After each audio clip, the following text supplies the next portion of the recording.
Hello, Kettering.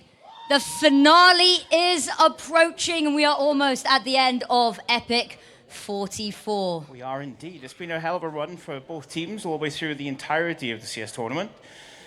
Alaska dipping their unblemished record.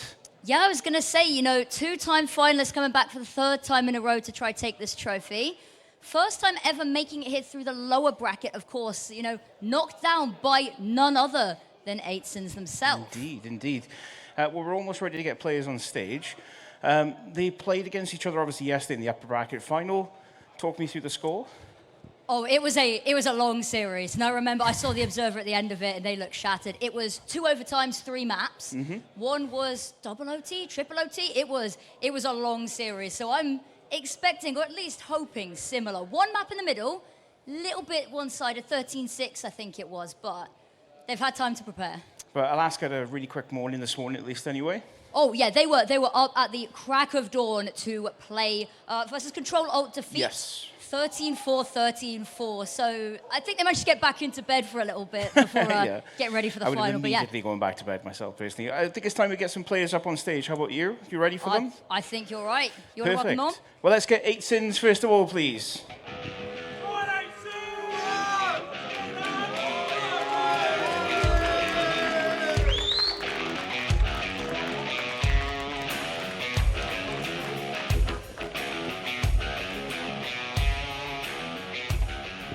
There you go, there's 8sins all sitting themselves down ready to get ready for their final game. I think you've got a team to call up now. I mean, it's a bit of a poor match if It'd there's be only really one bad team. matchup with Warden, yeah. Well, it is with my pleasure to welcome back to the stage returning champions, Team Alaska. Underdogs. Lots of love there. So I don't know whether this is, Alaska hate but 360 love, or I don't know what's going on here. Could be either or, to be honest with you. The good news, however, is you don't have to stand here or sit there, I should say, and listen to us jabber on for the entirety of it. We've got 2 fantastic casts ready for you. Gents, how are we? Pretty well, I guess so. Very much so. Excited. Looking very smart and snazzy, the pair of you are. Yeah, we Seem try to hard. do it. We try hard. Have you seen Sheep's Tie? I haven't seen it. I'll have to have a look at it after, but I'm put to shame wearing a hoodie now. Great. Shame on you. Next time. Anyway, gents, take it away. We'll see you all a little bit later on for the final.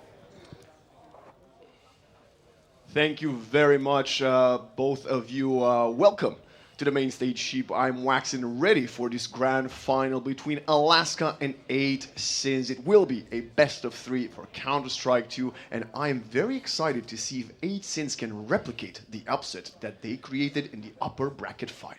Yeah, one of the biggest upsets is not all. It does happen a couple times where you see that the favorite does go down in that upper final. I mean, the neighbors had it a couple tournaments ago. Well, there's one man on stage that was with that team, and that's Extinct.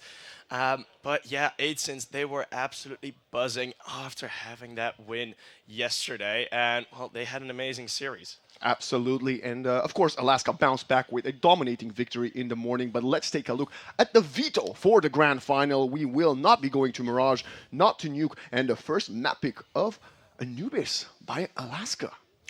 Yeah, going to Anubis, it's a newer pick. Alaska trying to throw a bit of a curveball in the way that not necessarily not having the same maps exactly like the best of 3 we just had. Of course, but second map will be Inferno, which is what we have seen yesterday in the upper bracket final. Very interested pick because that was such a back and forth that ended up in the second overtime, 19-17.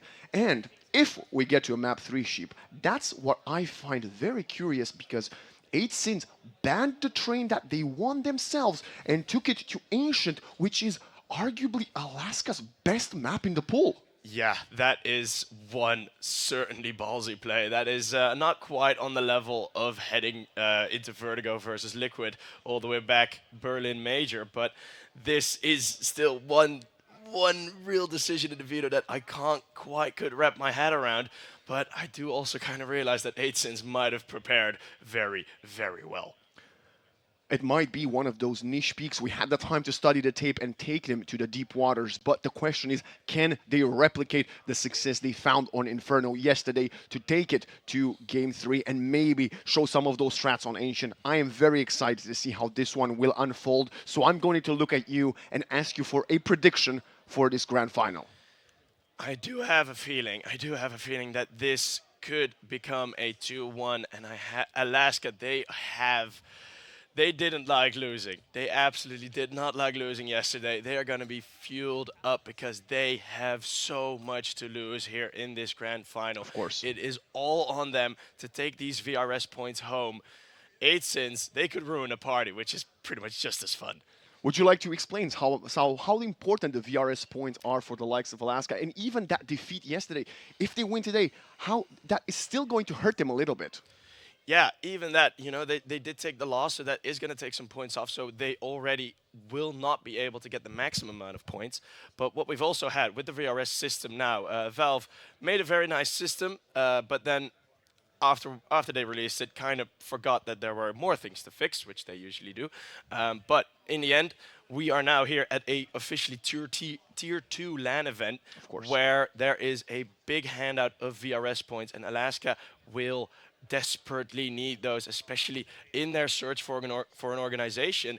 This win could go a very long way. Absolutely, showing that you can do it on the main stage, bounce back from the lower bracket, which is not a position they usually find themselves in, as they have made several grand finals usually without dropping any maps or definitely not losing any series. So now waking up a bit early, of course, like Affinity mentioned, they did easy work of their opponents this morning, so they still had some time to rest and prepare for this grand final. But it still is the story of 8 sins, the underdog. Can they pull the back-to-back upset to be crowned EPIC44 champions? That would be something, because back-to-back upsets, at that point, you got to wonder if it is even an upset at all. Because 8 sins, they have looked incredibly well, and I've been talking to them all throughout yesterday evening. They were super, super confident, especially after they had their game. Their preparation has been amazing, and we've seen them, which this core typically has been prone to like certain mistakes, especially in the mid round. That was absolutely not the case. Dutchy called a masterclass yesterday during that upper final. It was brilliant to watch, and I'm looking very much forward if he can continue that, because Artis is going to be on top form. It was 2 map victories, both of them in overtime, that enable 8 sins to secure their spot and guarantee a top 2 placement, of course. And maybe today, they will need to do it again, and I think Alaska might have something to say. Do I personally believe 8 sins can do it? Not really. Not really. I hope they can do it, but I actually think Alaska is hungry for revenge, and I am afraid they will come to play, like you mentioned, with the likes of Artist completely taking over the game by storm. Yeah, and I know the more sort of annoyed Extinct gets, the better he's going to play. So Extinct had a pretty decent series throughout yesterday, but not as impactful as we usually see from him, especially from the duo of him and Giraffe. Both of them together, always good for multiple rounds, just one by themselves.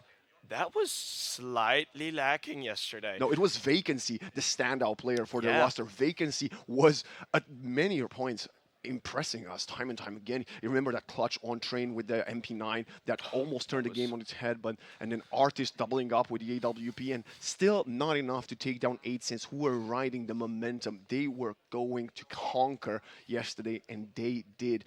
But, like you mentioned, other than that one series, Extinct is topping the charts across the entire tournament. Yeah, he is looking for his manyth EPIC.LAN MVPs. Also, that is one thing that he can play for. He can be, in these 44 EPIC.LANs that we have had, he can be the first double-digit Counter-Strike winner that we have on stage. So he is already the record winner. I think he's 1 or 2 above the rest. But yeah, that can become double digits now, which is actually crazy. That's incredible. Almost 25% wins. Well, 20% more or less after this potential grand final. But let's look at the individuals from their opponents, right? We keep talking about Alaska, but 8 sins, well, they didn't drop to the lower bracket. So they have both the individuals, and you mentioned Dutchy with the tactics. Who is the player that you would like to see post up the biggest numbers in the kill feed today? one thing with that does slightly concern me with what you mentioned. 8 sins, can they do it again? Can they replicate it? Well, let's have a slight flashback to the past. Well, yesterday, 5 p.m. It's not that far. It's not that far ago. But we have had Wolfie dropping 32 kills, massive amounts of impact. Those were not eco frag, well, a couple, but most of them were round-winning frags on multiple occasions. Having that in an overtime game, that is going to mean so much, right? Because at that point, you're looking at a situation where what happens if Wolfie or any other player does not drop those numbers, right? Well, we will have to wait and see, ladies and gentlemen, as we are moments away. Map 1 of this EPIC44 Grand Final between Alaska and 8 Sins begins.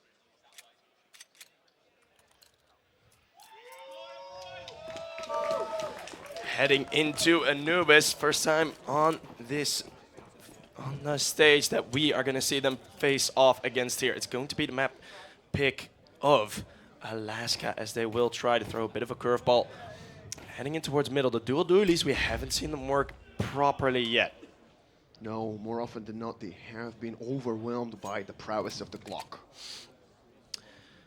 Heading in, pretty regular pistol round, especially for a map like Anubis. We've seen 8 Sins, these sort of slower moving rounds, right? It's been working out for them wonderfully, right? They've been able to make Alaska think, and it's been looking very, very good. We're going to have a wait here.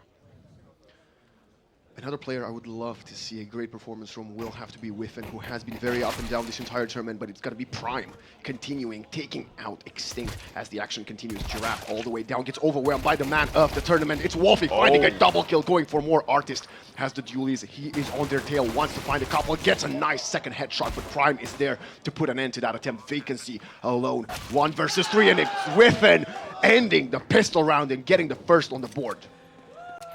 Looking ahead at the rest of this best of 3, if this is a precedent, well, having both Prime, Wolfie, and Whiffen all be the ones to start fragging in this pistol round, that is scary for the Alaska guys. Absolutely, and with Dachi behind them, anything is possible. The sky is the limit for 8 Sins, as of course, they have slightly less experience than Alaska.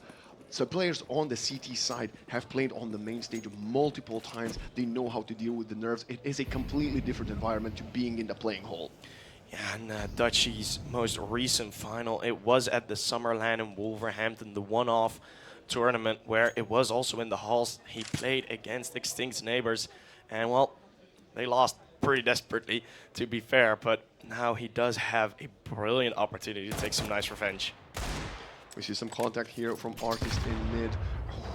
That was a pretty good placed grenade, I could say. Yeah, 34. He's on 34 HP. That's pretty rough. But yeah, this slower round, I mean, 8 Sins really sticking to their guns here, not risking anything with Alaska. We have seen multiple very funky force buys heading into these best of 3s between them. So I understand the fear. You don't want to get rushed by that signature CZ that Artist will most likely pull out once in a while here. Of course, we also had a few hero rifles, hero AWPs yesterday as Whiffen gets the opening onto site. Let's see if the CTs can scramble and find at least one of the kills on the Ts. Yeah, send out Maz and Dutchie. You'll be quite all right. You know, get some cash. It's not going to be that these USPs are going to be the biggest threats. As yeah, quite a bit of a breather before heading into the gun rounds.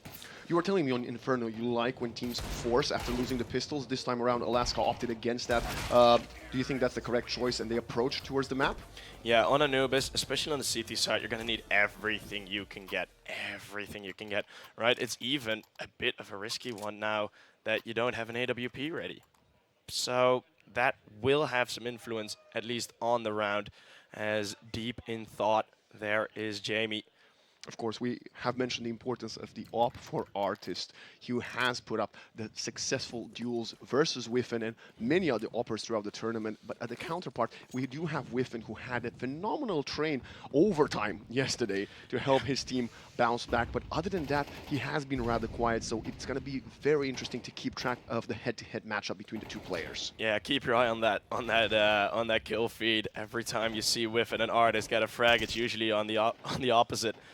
As we will still continue. Anubis T-side lending itself to slower plays, as 8sins will continue to do that. As it has been working out for them. It has been a very signature way of playing. It has also untested territory. Of course, these two teams have not faced each other on the map yesterday, whereas when we will head to Inferno and train, there is already plenty of tape to study just from that game yesterday. Yeah, right. 8sins, some fluidity here, as Alaska aren't really going, aren't really doing much either, as for now, a take is being set up. That's a very interesting grenade. It's going to be a Oh, nice wow. double kill found by Artist through the smoke vacancy with the triple. Moz was meant to hold the flank, but he got slightly timed there by vacancy, and now player advantage for Alaska. Artist what a finds a read. third through the smoke. Alone with a dream. Moz, his position has been given away. Most likely will try to save. Yeah, I mean, there's pretty much nothing else you can really do. It's not like a voluntary save, this. But Artist mowing down 3 through that smoke, that's a great way to be early with that CT round. It isn't as much T-sided as it once was, right? Way back when it was first added, we had that phase vitality game where it went 14-1, 14-1 in both halves on the T side. Yep. It's not that extreme anymore. It's also not to 15 anymore per half. So we will have Alaska picking up there first. And yeah, I mean, I'm looking at maybe 8-4, 7-5 half. It's probably going to be quite equal in the beginning here. We see a bit of cheers for Alaska already winning a round that they should have been winning anyway. That's expected from them, especially taking 4 rifles, I believe, into the next round. This will be the first full investment from both sides. Let's see, are we going to get any ops into play? And if yes, where are they going to be posting up? We do see Whiffen bringing one out, and that won't be the case for the CT side, as... How many times are we actually going to mention that it's a slow start on the T side? Because I think at some point it will become redundant, and I have a feeling that the viewers will probably see themselves. We will mention it next. Lovely play, by the way. Artist had an M4 right there. He lost the duel versus the Galil. And now, ooh, it's going to be a retreat by Vacancy. Wow. What a nice spray down. Great awareness, and it's back to a 4 versus 4. Potential slight advantage for the Ts.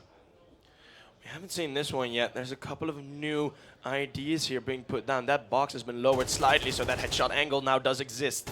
Extinct will find that kill. Advantage going the way of the CTs, and instantly you see them recover back to the bomb sites.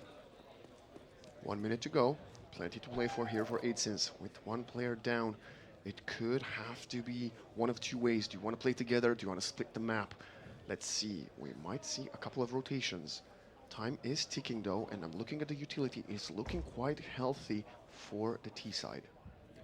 Pretty direct approach is the only thing that 8sins can really do here. He's getting curious. We can see it happen. Damn. Gets one, traded instantly by Dutchy. Can he get on top of sight? The bomb is in his possession, has the AK-47, making his way. They don't have a smoke to cross, gonna jump in, Vacancy, very easy target. And now Whiffen is alone, gotta get the first kill onto Giraffe before he falls. Yeah, that was the rotate. I mean, they were low on time and they were being very loud about it.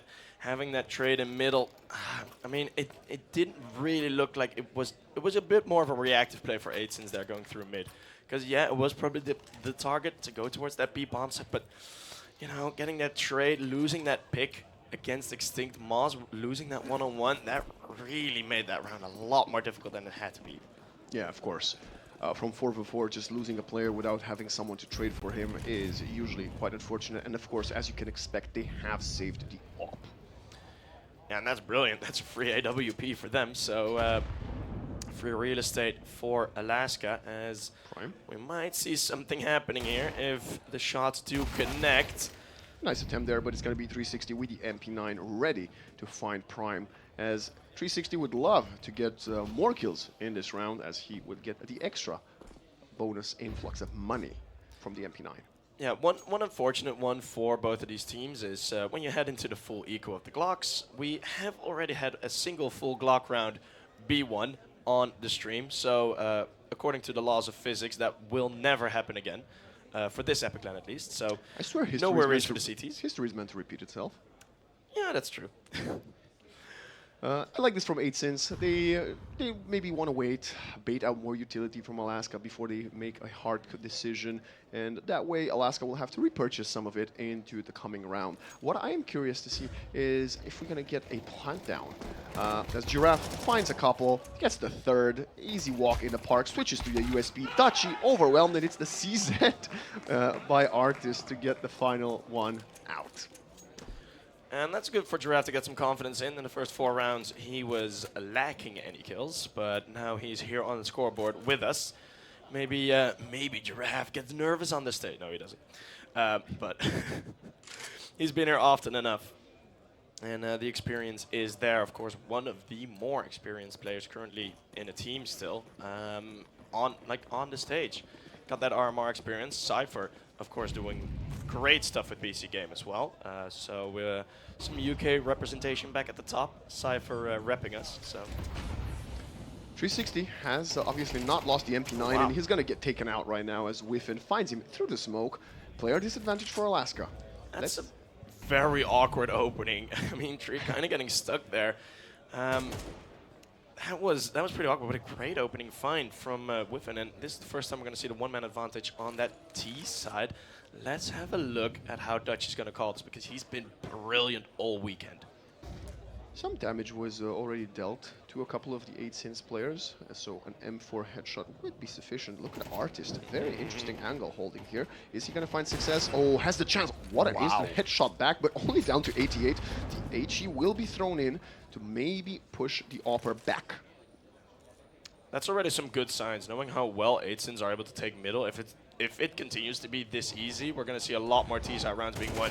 Is the IGL finding the other one. Artist does go down, but Extinct, well, we mentioned how important he is going to be. He keeps this round realistic for the Alaska team. Vacancy. He heard the rotation called it. Now Giraffe is aware, but Whiffin finds the kill all the way in CT spawn. It's going to have to be a 2 versus 4. Are they going to try for it? Giraffe makes his way out. Extinct, nice headshot, finds one, but Prime gets the double, and 8sins win the third. Oh, we're going to keep trading rounds back and forth. That's what 8sins want. That's the play that they want. They want to keep Alaska off those full weapons. They want to keep Artist off that AWP, but we've seen that man does not need armor to go for some amazing plays. So he will be able to purchase what he wants, and we shall be good heading into round number 7. It's the 3-3 scoreline. I believe the first team is going to get a 2-round lead, might force the other one to go for a timeout, as it's not going to be the case just yet. We have a full investment for both sides. We have Artist getting the first, and Vacancy covering his back. Wolfie and Dutchy off the map with 100 seconds still left to play in the round. What a hefty response there for Alaska, instantly deciding, well, we lose middle pretty cleanly once. Very much fighting for it in the round right after. We've been seeing it, instant round responses right after, fixing that mistakes that you've had before. It's been why this game has been so exciting, and judging by the previous grand finals that we've had, right, it's always been a bit right? It's always been a bit, you probably know who's going to win. It's just how many rounds can the other team even take. Yep. Now we're in a situation where, looking at all of the players' faces, it is a legit game. Extinct. Almost got punished there. Some HE's flying in, but it's going to be 360 coming in on the pop flash from Extinct. Both finding kills. The MP9 getting the work down. Whiffin cannot find a single shot, as it's a flawless victory for Alaska. A very clean one. And back to, not necessarily broke, but it is going to be a bit of a dicey one. I'm wondering at what point here on stage are we going to see those timeouts come in? Well, remember yesterday, every time a team was dropped in money, they kept investing because they wanted to not allow the team to get a couple of rounds going. So I wouldn't be surprised to see the same tactic being employed multiple times throughout this game. Is that a revolver? Prime? We're going to get a revolver on stage. I have never seen this before. Alrighty, that is going to be fun. So I'm hoping we're going to stay on board with Prime no matter what happens in this round, because I want to see this revolver get a kill. Can we get some hype going for Prime right now? 360 is actually lining them up with the AK-47. Still standing. He still has the chance. One kill would make us all go wild, but I have my doubts about this happening. Well, he's got the big iron on his hip, and he's got a skin for it. Vacancy comes in. Please give it to us. Swap places with 360, going to find someone else as well. It's the Tech 9 of Moz actually getting the kill onto Giraffe. Artist takes Moz out, and 4 CTs standing. But it's the Revolver, man. Revolver 1v4. I see it happen. It's high noon. Oh, wait, that's a different tournament. Ah, it does go down. That's an unfortunate one, but, you know, I appreciate it. I appreciate it. Which pistol did he not equip then in his loadout? Because there's got to be one missing. The Tech 9? Did he not? If he didn't bring a Tech 9 to this game, I'm going to be severely concerned. I would be impressed. That's what I call confidence. Oh, yeah. Oh, well, I think this is actually what I called sheep. It might be the tactical timeout on the back of 2 rounds that just were lost, which doesn't surprise me too much. It's going to give the team some time to decide what the game plan is. It's 5-3 now, and we want to get back into it quickly. We don't want to lose the second one because, yes, the loss bonus might start racking up, but not significant enough for us to have the op on the T side. No, and it's you even barely see it, even when they can get it. Of course, you know the power that Whiffing can bring in with it, but hefty conversation going on. Of course, 8sins are playing without a coach, so a lot more responsibility riding on the shoulders of Dutchy. And on the other end, they have a big luxury, and that man is called Kieran Biscu. He is an amazing coach. They've been with each other for so long, right? So having that sort of 6th man is always going to be a bit of an advantage. Especially when things get close, when things get rough, that's going to be massive. If things get rough. If things get rough. But they did yesterday, and 8sins would love to have a back-to-back day when they get things rough towards Alaska. We have grenades being thrown in early, maybe connecting to some of the players, but the HP is looking still pretty good as we have a nice peek off the flash. The op position will be revealed. I heard the sound cue, but no connection. Oh, and that is an important fight win. Moz finding Extinct. I was wondering what that fight's gonna be so important on A. I mean that A lurk, Moz carrying a very important role on this T side because that's gonna give you massive amounts of rounds. Extinct going down there, that's a roughie. They have fought multiple times, and Extinct has won it a couple times, but Moz, even if you look at the scoreboard, is ahead of Extinct in face-to-face for now. Giraffe with an HE, maybe hoping to get the kill onto the potentially low HP players as player advantage for 8sins with 45 seconds on the clock. Let's see what decision they're about to make. Giraffe swings out and gets punished right away as 8sins will show up in the bomb site. Not really what you want to see when your wide swing is 3 T sides, 3 T players completely ready for your moves, and it's a hard retake to go for. Yeah, it's long range shots from Artist. Doesn't look like Artist is going to move anything forward. Those op shots still raining in long distance. And yeah, that's going to be the 5v3. I mean, a pretty comfortable one for 8sins, I got to say. But this is also a luxury still for Alaska, right? For these CT sides. They're up. They are on. Tree's on 6k. Oh. Vacancy still there. This hunt can be very important. And Moz with such a great molly. Jesus. Oh, Moz has done such a good work. He's actually won the round for them with that opening kill on Extinct that forced them to empty the other side, but the op does get picked up. Moz has spotted it. They're really going for this. They are desperately trying to save it. The steps are ever getting closer on these Alaska Look players. at the jump. Jumping in straight into Vacancy. We see some slight disappointment on the 8sins player that didn't work out quite how he had hoped. Mason, 3rd opper of the team, so who knows, right? With enough confidence, anybody can be an opper. I believe that could be the case. And what a round victory. Only losing a single player, but it was worth it. You sacrificed one to find one. Only 2 guns taken by the CTs and the next one. They will have money to buy for now, but later on in the half, even that one single kill could prove to be detrimental.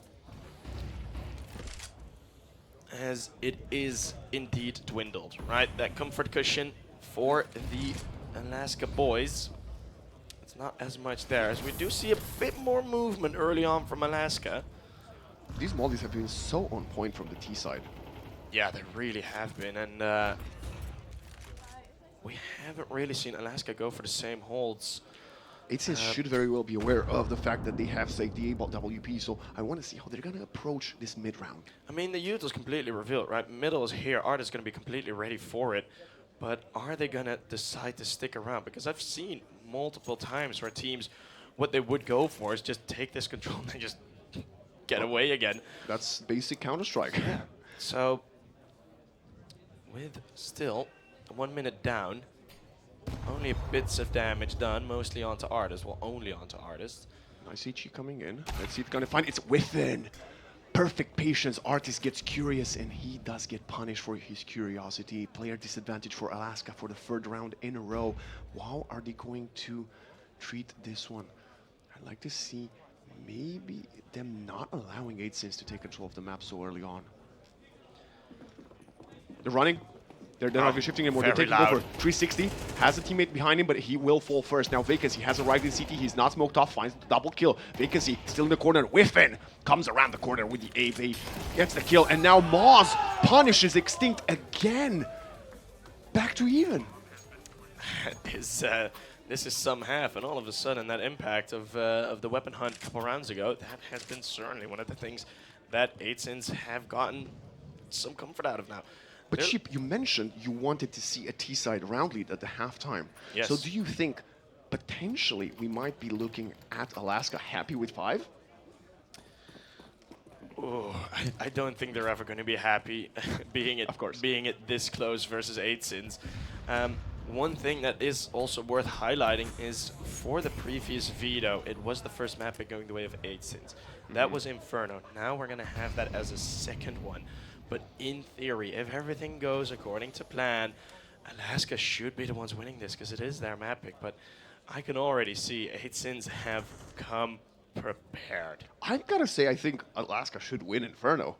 Although it's not their map pick. They played so well yesterday. It was sort of a life game from 8sins to win that map. So Prime was going crazy. I would love to see 8sins actually maybe win Anubis if they're going to be a bit shaky on Inferno. As we have a molly push here, Vacancy is going to find the freest kill of his life as Wolfie gets punished by Artist, and 8sins is kind of starting to crumble one by one. Aggression from Vacancy on that CT side has been working out very nicely for Alaska. It's one of their, one thing that does concern me is one of their sort of discomfort moves, right? As soon as they start to kind of get awkward, they're going to show Vacancy forward. But now, heading into this 2 versus 3, there's a potential here for 8sins. That smoke was way too deep. Extinct is here. It's Whiffin finding one before he gets instantly traded. Prime will get the bomb down in the spray down through the smoke. Extinct comes alive for the first time when Moz doesn't find him early on.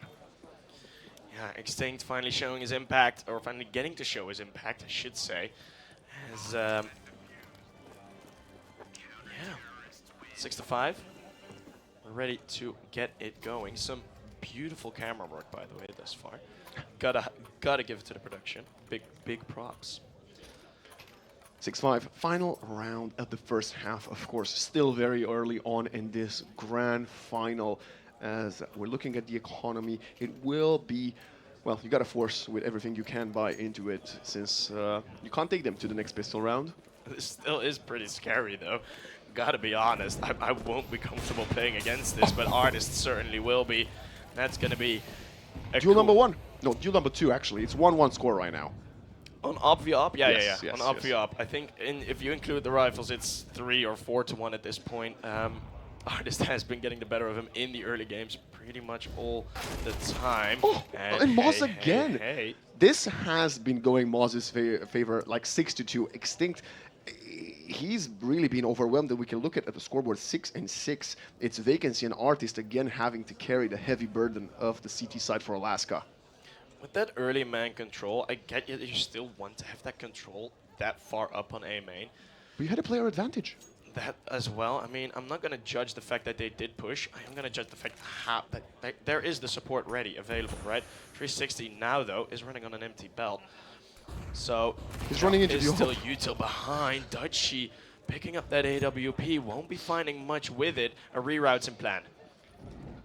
You're going to have a couple of pieces of utility flying in. Giraffe has a nice A4 in the corner, gets one and the double. Now it's a Mac-10 of Wolfie alone inside. Giraffe with a hat trick, and we have the 2-round lead for Alaska. We do get that 7-5 scoreline. Maybe it's on a bit of a different end, but it will be a 7-5.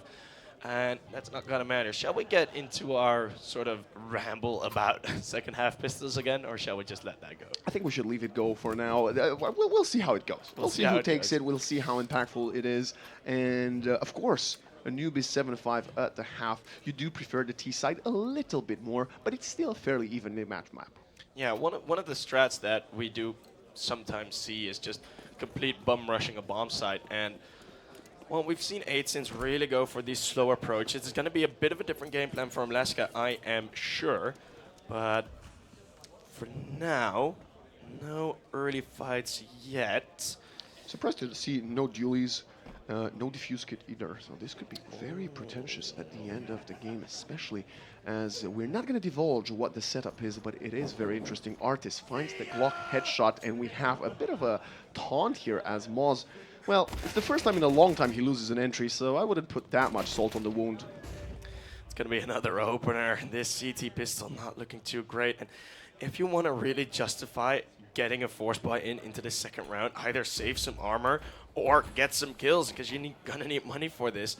But for now, it's not looking that likely that maybe one or two, if any kills, would come through. And Alaska, they have that free reign over the map now. 2-man advantage, turn to 1. Prime? Okay, never mind. You're never checking. You're never winning that fight if you're Prime. And Whiffen is not winning that versus Vacancy either. Last alive is Wolfie. Nice headshot and body from Giraffe. 8-5, 3-round lead. And it's maybe even going to be 4 since that was the pistol. One thing that I want to highlight is we've had Verdant on the stage a couple times now. And they've usually been very calm, been very sort of, we should win this, we will win this. They lose like 8 rounds in the final, it's comfortable. But that's the point. You can't tease your opponents if you are just much better than them. They know they're not. They lost yesterday. You've got something to prove now. That and the energy bomb named 360 added to the team now has reinvigorated them on the stage. I mean, we're hearing artists shout at Moz mid-pistol round. So I love the energy from the Alaska boys for this tournament. They know that they can win some here. Let's see. Presence here from HE. Nice MP9 kill from Wolfie. Extinct falls yet again. Yet to find any success in the opening duels. 6 and 7 for Extinct. MP9 does very much reveal the game plan here for 8sins. There's going to be more powerful weapons in the hands of him. Wolfie, very quiet near the end of that first half, but now having that coming alive. Having the MP9 still on Wolfie. Nice crouch, 360 Artist and Giraffe winning individual duels across the map from player disadvantage to 3 players advantage. Moz, last player standing. Can he find anything here? As Alaska have managed to cut their losses fairly easily. And at this point, I start to realize why Alaska have picked this map. The CT site rotations aren't really right. How powerful 8sins were on all of the CT sites that we've seen in this previous matchup. Alaska, they know they pick Anubis because it's so much more difficult to be comfortable on that CT side, to really properly play it. And you also seen it on Alaska's CT sides where a great few amount of rounds where, well, we had that Moz versus Extinct battle where it just decided the round. That is Extinct, and maybe the team slightly being uncomfortable about how much control they have, even with a 1-man up. 4 rounds down. This is a must win for 8sins as they are now looking down the gun of the barrel. I know it's not their map pick, but they really got to give it a bit more of a fight. They got to warm up even if they lose the map. You know, you got to boost that confidence a little bit before you head into maps 2 and maybe even 3. Talked to the 8sins guys yesterday. They said Nuke was a bit of a throwaway map. They knew they couldn't beat Alaska on Nuke, so they banned it for this one. But the map pool's so much bigger and better. This is massive. There you go. 200 util damage in a single second, and it's going to be Giraffe mowing them all down. 3 kills on him. 360 is going to prevent the ace because he wants to board a crowd. Right? We're not getting an ace now. Disappointing. He makes me sad. He actually didn't want to let Giraffe be the solo kill leader. I think that's the other reason. Very even kills for 4 of the Alaska players. And, you know, Extinct, a bit of a quiet game, but it doesn't matter. They're winning. They're 5 rounds up. And we might even get a tactical timeout to see a potential assessment from how 8sins is going to treat the remainder of the second half. Yeah, I mean, this round you really don't have much to fight for, so some talking has been happening middle of the round. I don't know if it's a conscious decision to put Tree on the other side of the stage.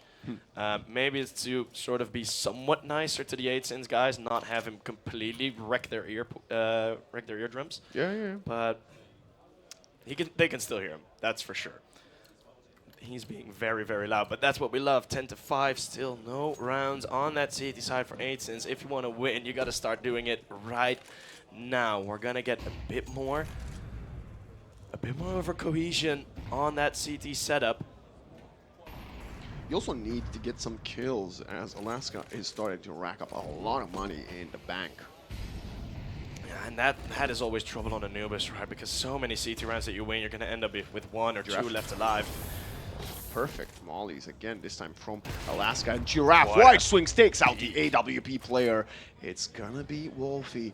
He has a lot on his shoulders. He has to line them up. He has to find at least one, but he falls. And 8sins, 3 versus 5. Can you do anything, or maybe just go for the save? Oh, that's an awkward one. Flying through that smoke, both jumping. Had they both just ran out, that would have been a multi-spray down. So taking some risk, taking some pages out of their old silver days, 10, 15 years ago, where just jumping through a smoke does actually work. As 360 will also prevent the hunt. Finds one. They also know where Moz is because he killed Extinct again. This is a very interesting head-to-head. I mean, you might be on the receiving end of quite a beating from Alaska, but looking at Moz's score and Extinct's, he's doing fine. Prime got to get one before Artist gets them both. They're not taking anything to the next round. I mean, the score on Nuke last summer, the score on the map pick of Alaska, it was I think it was 13-7, 13-6. Yes. On Nuke, it was a pretty dominant score, and it was a very similar sort of run where that first half, yeah, it was kind of close, and then it just stormed through. Right, that second half pistol, I don't know if it would have had that much influence because it would have probably been a T-side force buy, and you're still going down 3 rounds. Now, heading into this one, it is again the map pick of Alaska. So maybe 8sins, I think that like their mental is not going to be hurt after this game, no matter how it goes. They know their win is lying in those second 2 maps. Yeah, we do have some fun on the 8sins side. Slowing down. I want to see that weapon get a kill. I really, really do. Alaska is taking their sweet time before they get too close. They don't want to. They want to find out. Has it been a force? Is it an eco? And Dutchy with a 5-7. Gets caught by Artist, jumping, switching back to the AK-47. Unfortunate play there from the IGL of 8sins. Hey! But Moz gets on the board with a max 7. Sadly for him, the rest of the team hasn't found that much as Whiffen gets a kill in mid, 3 versus 3. Can you retrieve any of the AKs? We have 2 rifles already. You must stay alive. 2 rifles. This would be banging. Prime. This would be banging. Prime making this round very realistic. 2 through an edge of a smoke. It's Extinct falling as well. Giraffe completely on his own 1v3. He's had a rough time the previous best of 3. He can put a stamp on it right now.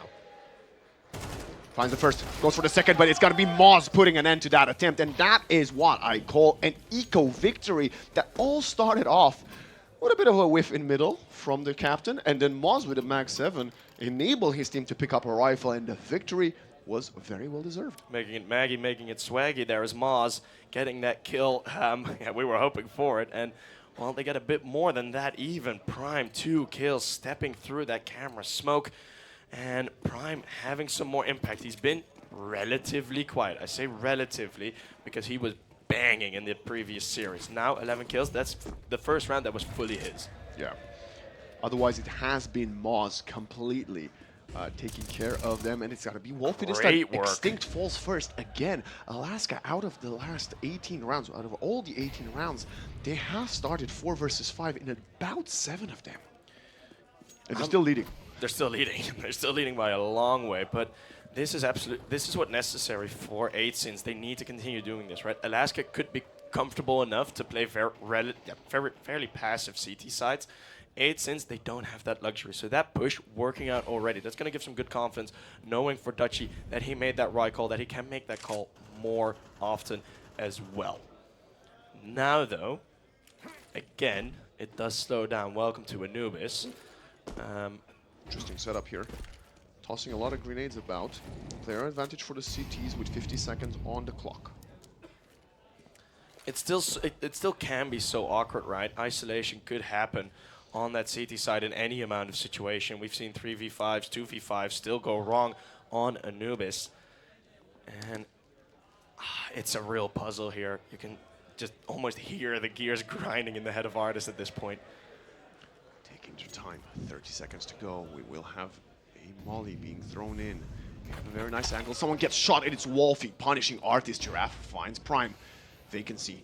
He would also like to get involved onto the side. It's gonna be Giraffe again with a double. Dutchy coming in, gets a kill. Nice spray down, but it's Whiffen finding the AWP kill. Vacancy, ooh, gets the first tap. 1 versus 2, the HE is right under him. He stands his ground, he doesn't plant the bomb. He's running out of it all, and now he's getting overwhelmed. It's too late for it. He's gonna switch out. Whiffen gets the kill, and 8sins get 2 rounds in a row. Awkward as well for Vacancy to die after that timer. Not really getting enough time in, and that's a good internal clock for Wolfie there, where realizing, all right, at this point, they have to have had control over A main. Were they going to go towards me? That wasn't the case. He gives 1 jiggle peek. That's going to be it, and instantly he just goes for that push.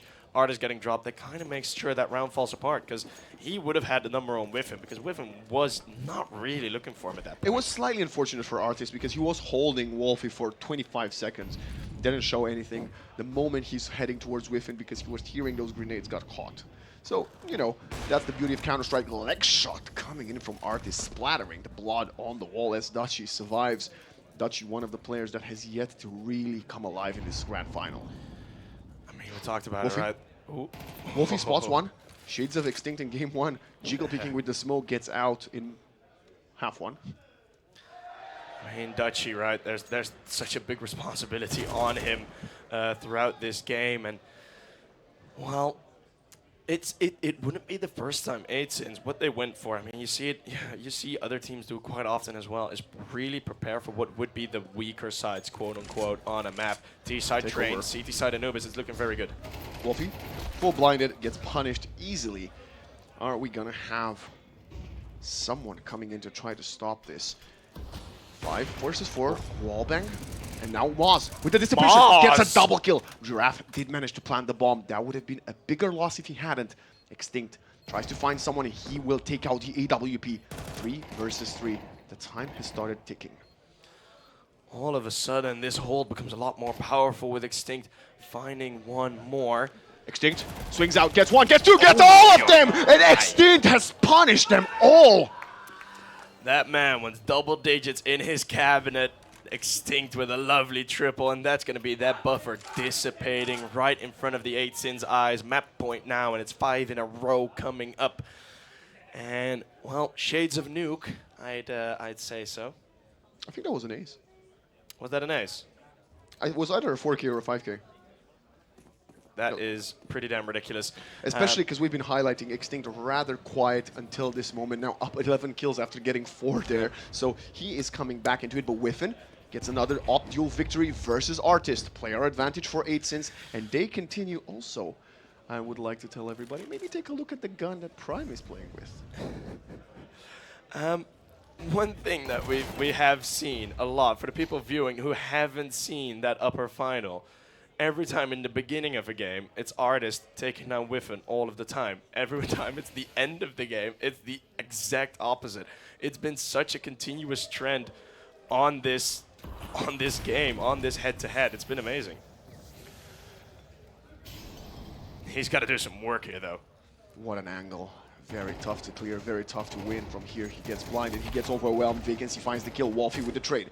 Player advantage still in the favor of 8sins. Wolfie needs to wait for his teammates. Gotta get swung out from Vacancy, who continues to put a stamp on the final. Now, what is the decision going to be? Such a solid player. Look at Vacancy, 360. this is most certainly a move. And I mentioned the 2v4s, 2v5s Vacancy. that can be won here. Dutchy, his teammates yesterday called him clutchy. Can he keep them alive here on Anubis? or will they be entombed and heading to Inferno?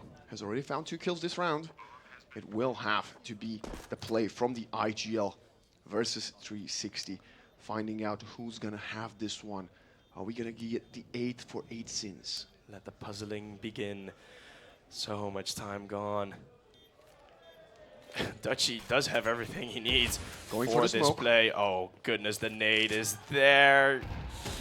Smoke dissipates, cannot find the kill just yet. Going right for it, and that's gonna be map number 1. Alaska win their pick of Anubis.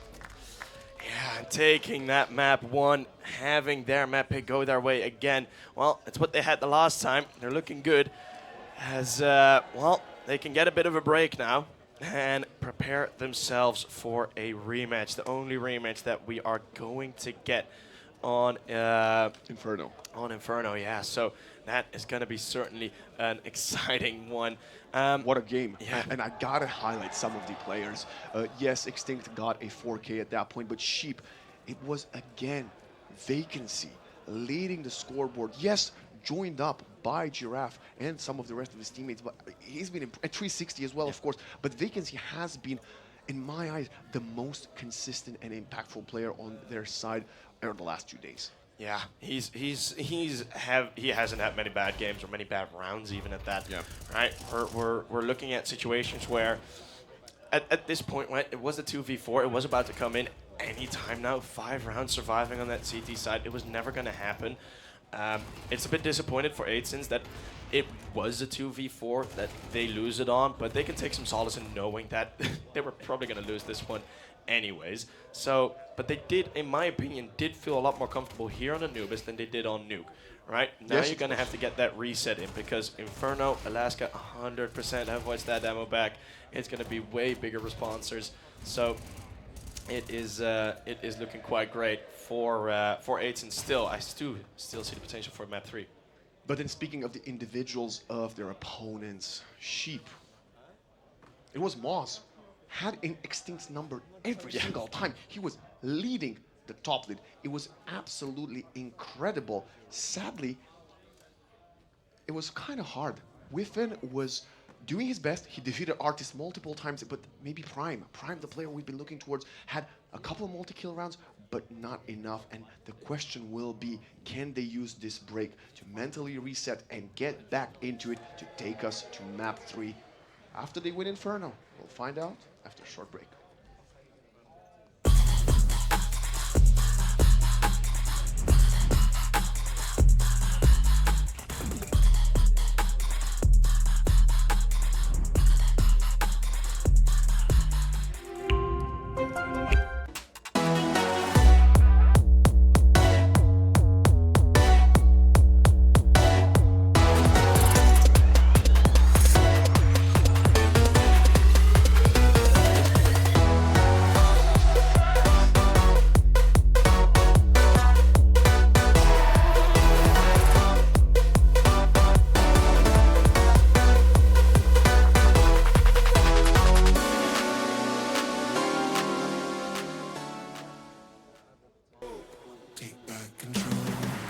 Nothing to obey, we're tearing down the old way. Can't they see our souls are one? Path to the sun has begun. Don't ever be afraid, forever our fates are made. Everywhere there's Saturdays, we have future here to stay. I'm peeling back the skin from the person I've been. Don't wanna be tied down, can you see the light? Throw your face to the stars, far away with no scars. It's written in the cards, this is my reality.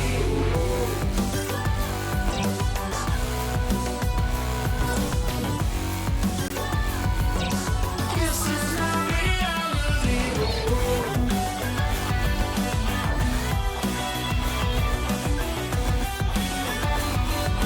This is my reality. Feel like the skin, I'm not the person I've been. We're heavy hitters, we deliver, yeah. Never stop gaming.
take back control.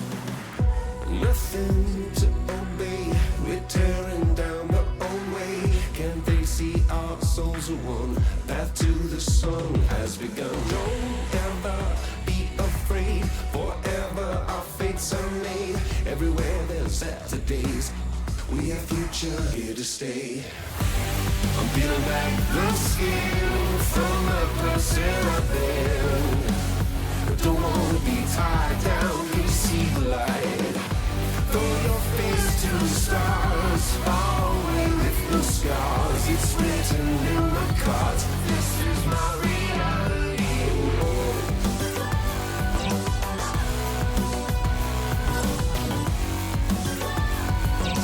This is my reality.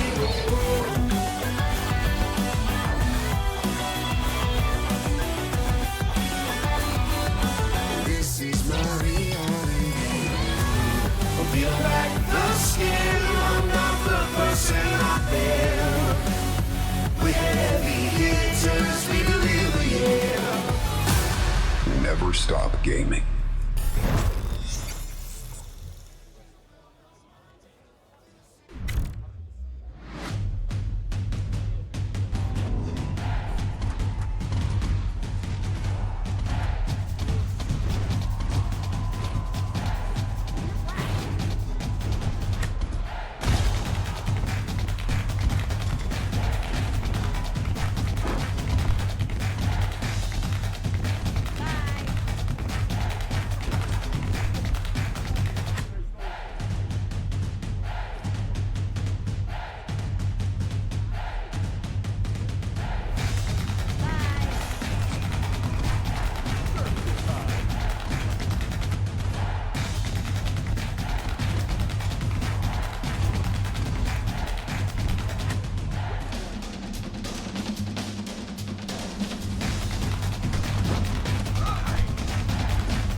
Welcome back to EPIC44, powered by Intel. It's the CS Grand Finals time. I'm Waxin, joined by several sheep, and it's map 2 between Alaska and 8 Sins. Sheep, 8 Sins did it yesterday. Can they do it again on Inferno?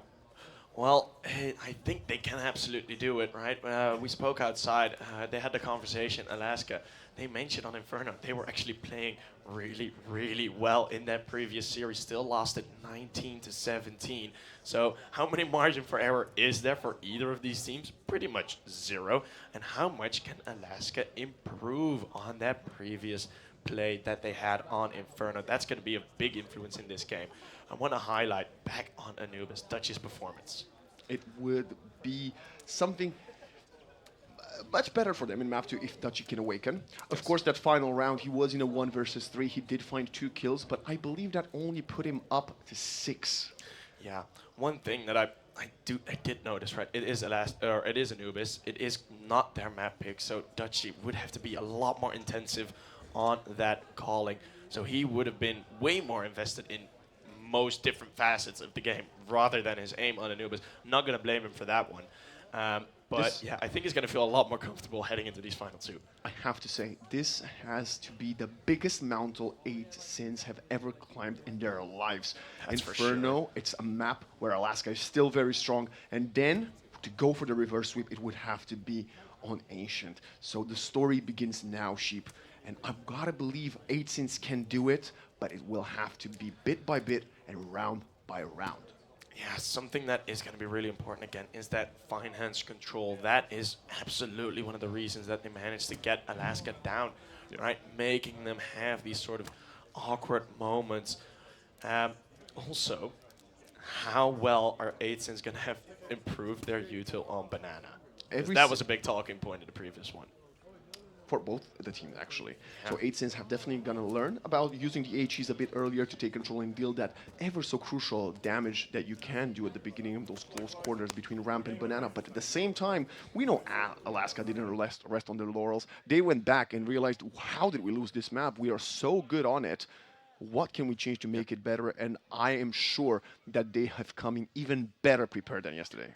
Yeah, I really do hope so, because they're going to have to. It's really going to be a focus on Wolfie, Moz, and Prime getting those entry frags as a trio, being able to really break open those bomb sites, right? We did see how impactful those opening picks from Whiffen can be, but I have a feeling first half we are going to see a lopsided fight again, because it's happened 4 maps in a row now already where Whiffen is just getting stomped by Artist in the beginning and only then getting back in and fighting back. But that has worked out for them.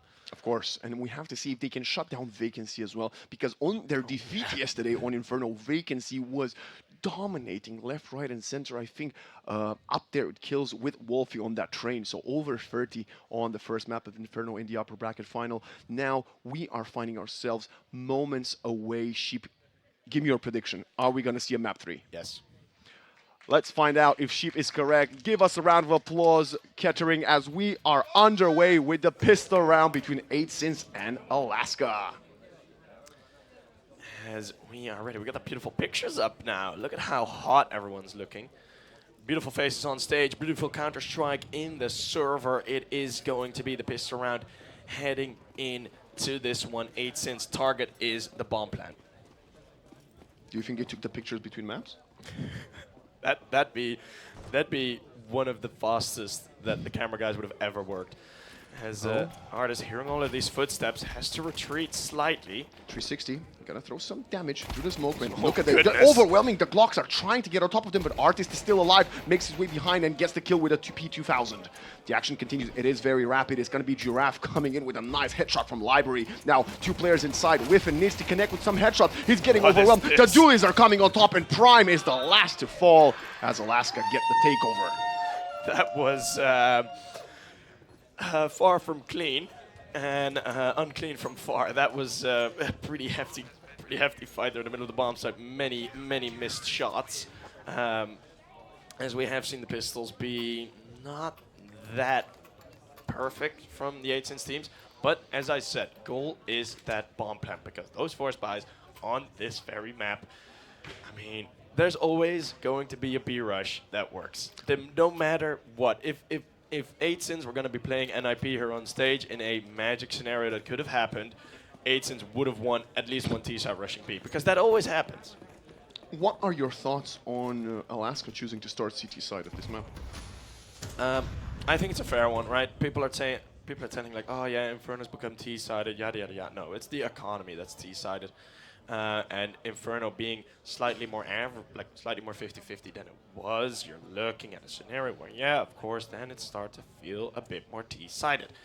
But I'm seeing something that has worked out wonderfully for 8sins. I'm seeing it again in the server, so let's see how well that will happen. Wolfie revealing that AK. Let's see if he can make it sing. Slow around. Not a lot of information has been collected. We gotta have flash flying out. Extinct goes out and finds the double kill right away. No way for them to kill him as Moz finds one. Swinging out, gets the second. Still player disadvantage as we have 360 getting curious with the MP9. Yeah, again, that middle play. We've seen Alaska really get some great advantages from that all throughout the previous Inferno. Now they do it again, that pop flash hitting mid. 8sins haven't really gotten a good shield up against that play. But for now, still a possibility lurking. These 2v3s, the bomb sites are spread so far apart that it's very possible to defend both clearly.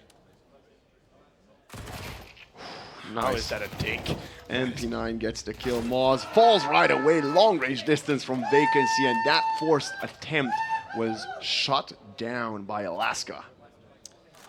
360 the final time he was on this stage. It was a pretty devastating loss when he was with K10 versus those versus neighbors. Yeah, it was versus neighbors. That was that series. Well, we're not going to talk about that much more, but yeah, 360 having that loss on his record.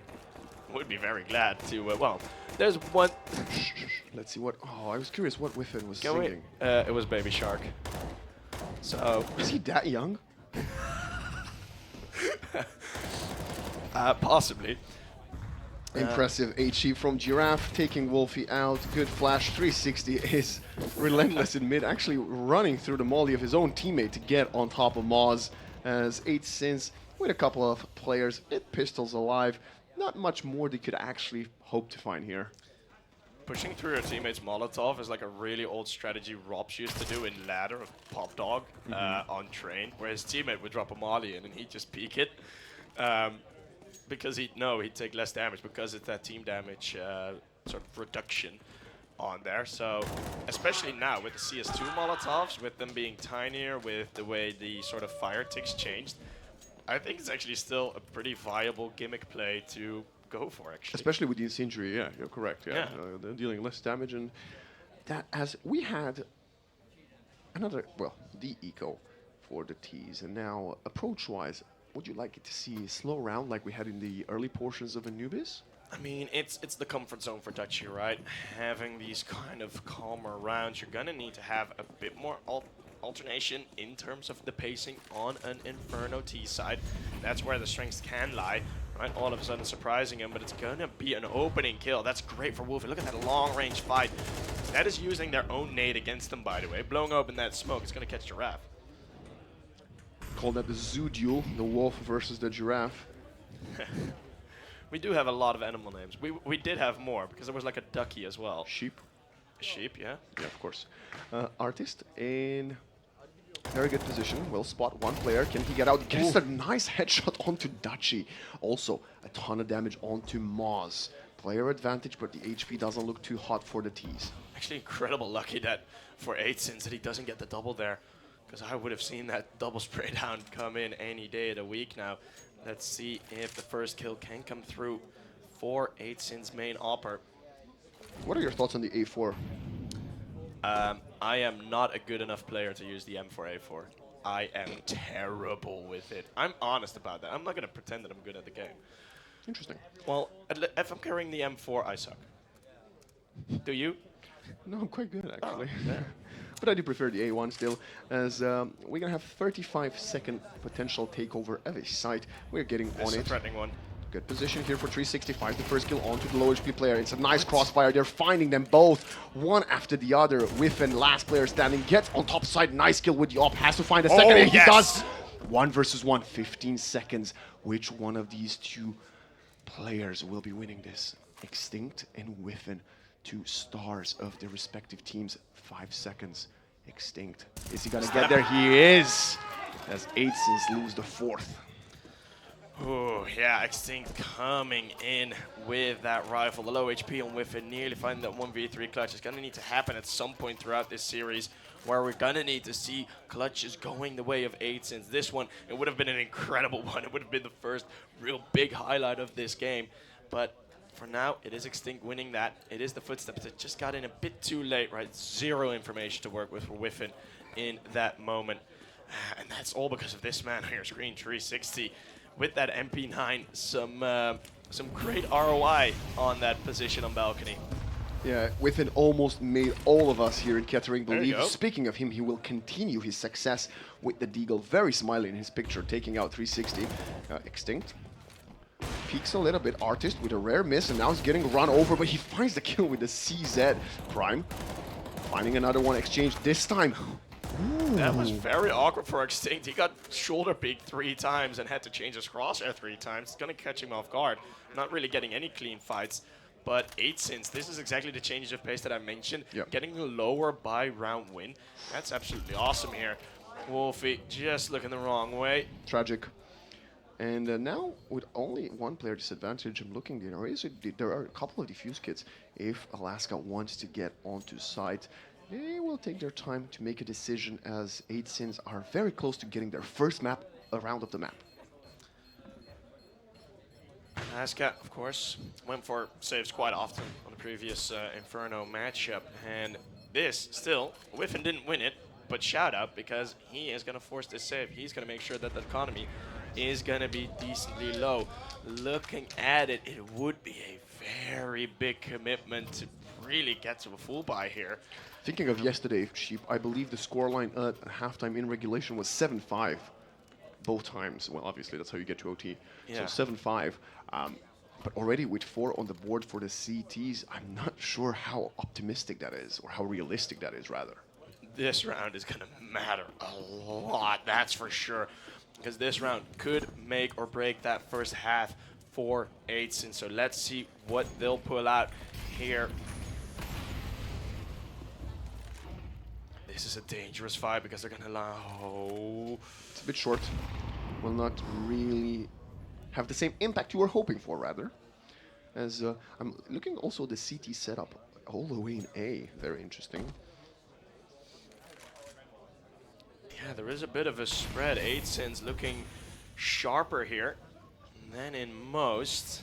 And Alaska running on very little information here. They're going to be barging in. Giraffe doesn't even get cleared. Finds the first kill. Easy opening for them, as Dachi will get the tree onto vacancy. Giraffe stay alive. What's this play? He's buying himself time, and he's not allowing 8 Sins to get on top of What him is by this himself. fight? And look at the rotation. They're going to find one. MP9 and kill. And now Artist going to find both of them, one after the other. Such an unexpected position, as Prime is the last player standing. Isolated on an island. Will find the first. Another 1v3, mentioning the clutch, not being confident enough there, 8 Sins. I mean, Giraffe, from the position that he had, I mean, it wouldn't have really been more than one in that scenario. I don't know, but the fear was absolutely there. But now Prime On the ground, Prime is will. going to get it. And HP. Giraffe's been in fights earlier. They know that. He's gotten a kill already. Prime knows where he's at, 22 seconds. or at least did know. Let's see what is the decision going to be. And we're going to take our time to find it out, as the players, they feel the tension. You mentioned the importance of this round. And with 10 seconds on the go, we might be moments away from a madness. This is some big sprinting here, as we are with 2 seconds left. Getting that bomb down, a 1v3. We've had a failed one. Will this one be successful? I mentioned the importance. The economy's going to be absolutely knackered. But look at the utility. There is utility available. Let's see who's going to come on top. It's breathing down their necks, and it's going to be Prime to find the second, as 8 Sins get a very crucial gun round. And an explosion of emotion from that left side of the stage. They knew what this round meant, and all of a sudden we have a game on our hands. What a successful 1 versus 3 clutch from Prime. 1v3, yeah, and I mean, again, superb read by Alaska in that round, right? As soon as that side take happens, it was a big commitment to chart through middle.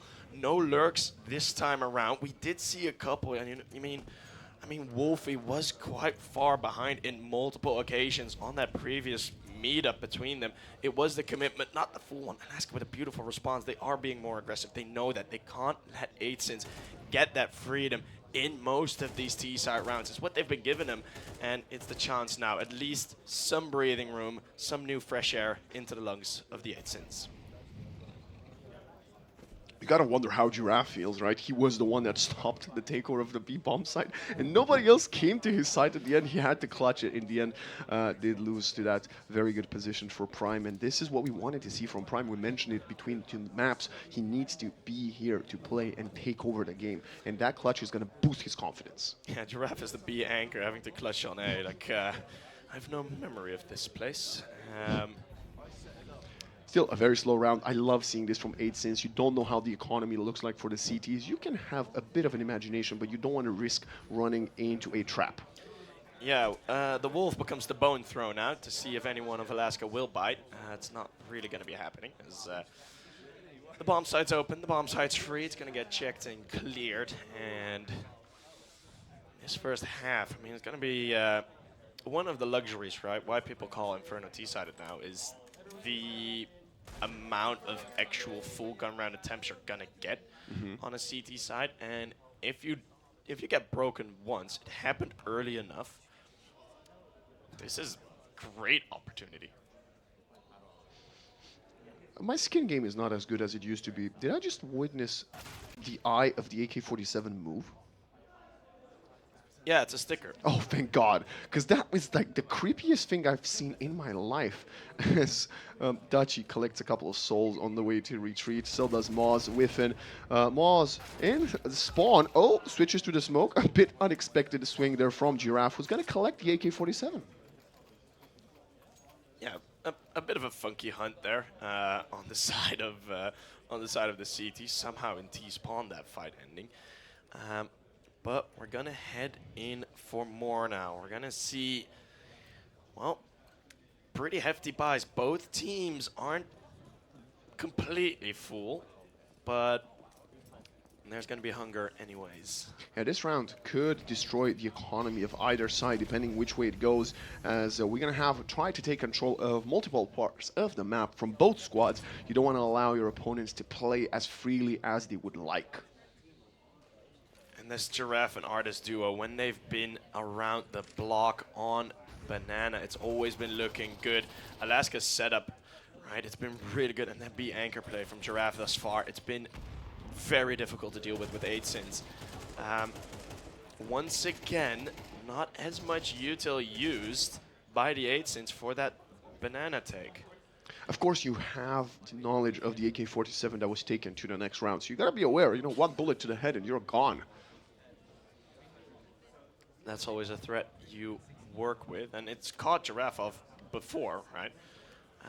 Let's see this read here.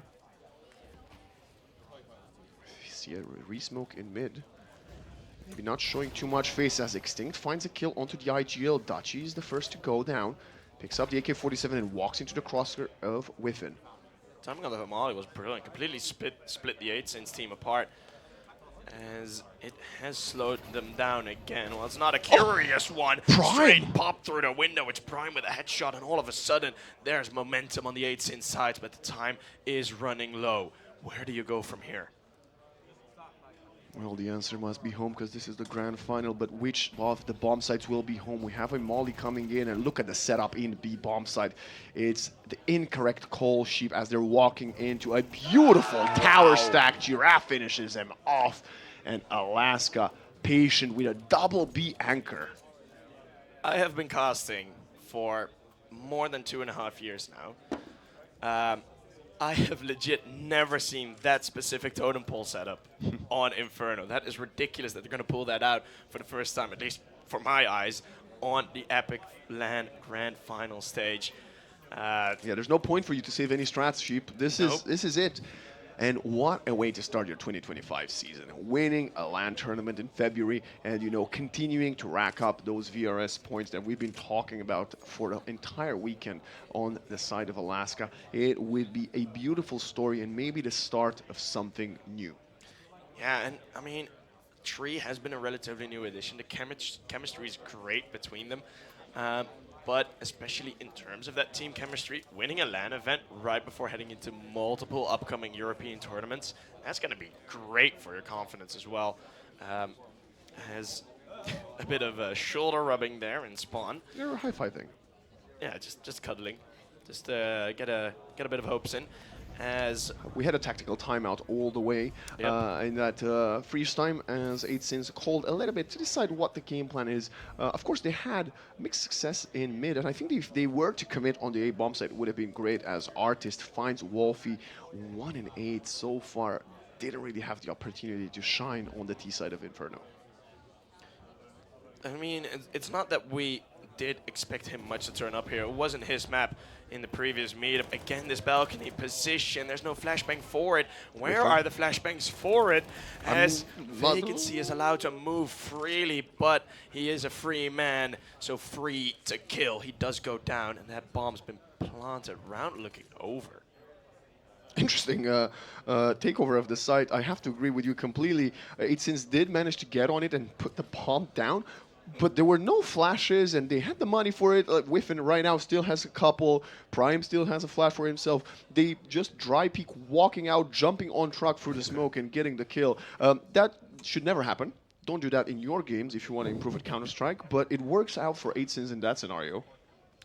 And it's a decision that Dutchy has to make, right? We've seen it throughout the entire. I'm mentioning the previous series a lot, but hey, that's the info bomb. What the decision is that Dutchy has to make is either are we gonna put in enough players on that side take to overwhelm, or are we gonna keep that one player back to throw those flashbangs? The judgment as to what would be the more effective play, that's always gonna be in the back of his mind every single execute on these T sides. Now, we have the knowledge, well, if you're on the side of 8sins, you have the knowledge of the op being safe because Artist found an What opening. the hell? But do you expect this? 360 and Extinct with one of the most fascinating buys I've ever witnessed in the Christ. grand final. This is showing us how important it is for them as they want to have that element of surprise. Sadly for them, Dutchy is very, very potent. What Artist the- swings out with the no-scope. He gets the first How one. is he doing Infiltrates this? to the smoke. He's still alive before Dutchy finds the hat trick.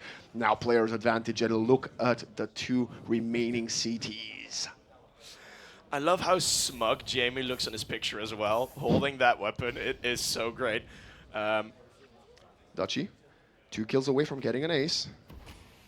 With the Mac-10, one for the ages. Prime is going to take Dutchy out and eliminate his chances of finding the ace. Yeah, that's Oh, wait, look at Extinct. what the hell. Swings okay, yeah, out. He does go through. Prime does have his teammates back. And by the way, Dutchy has now reached more kills than he had on the entirety of the first map. Good for him. Hell yeah. I mean, that was to be expected, right?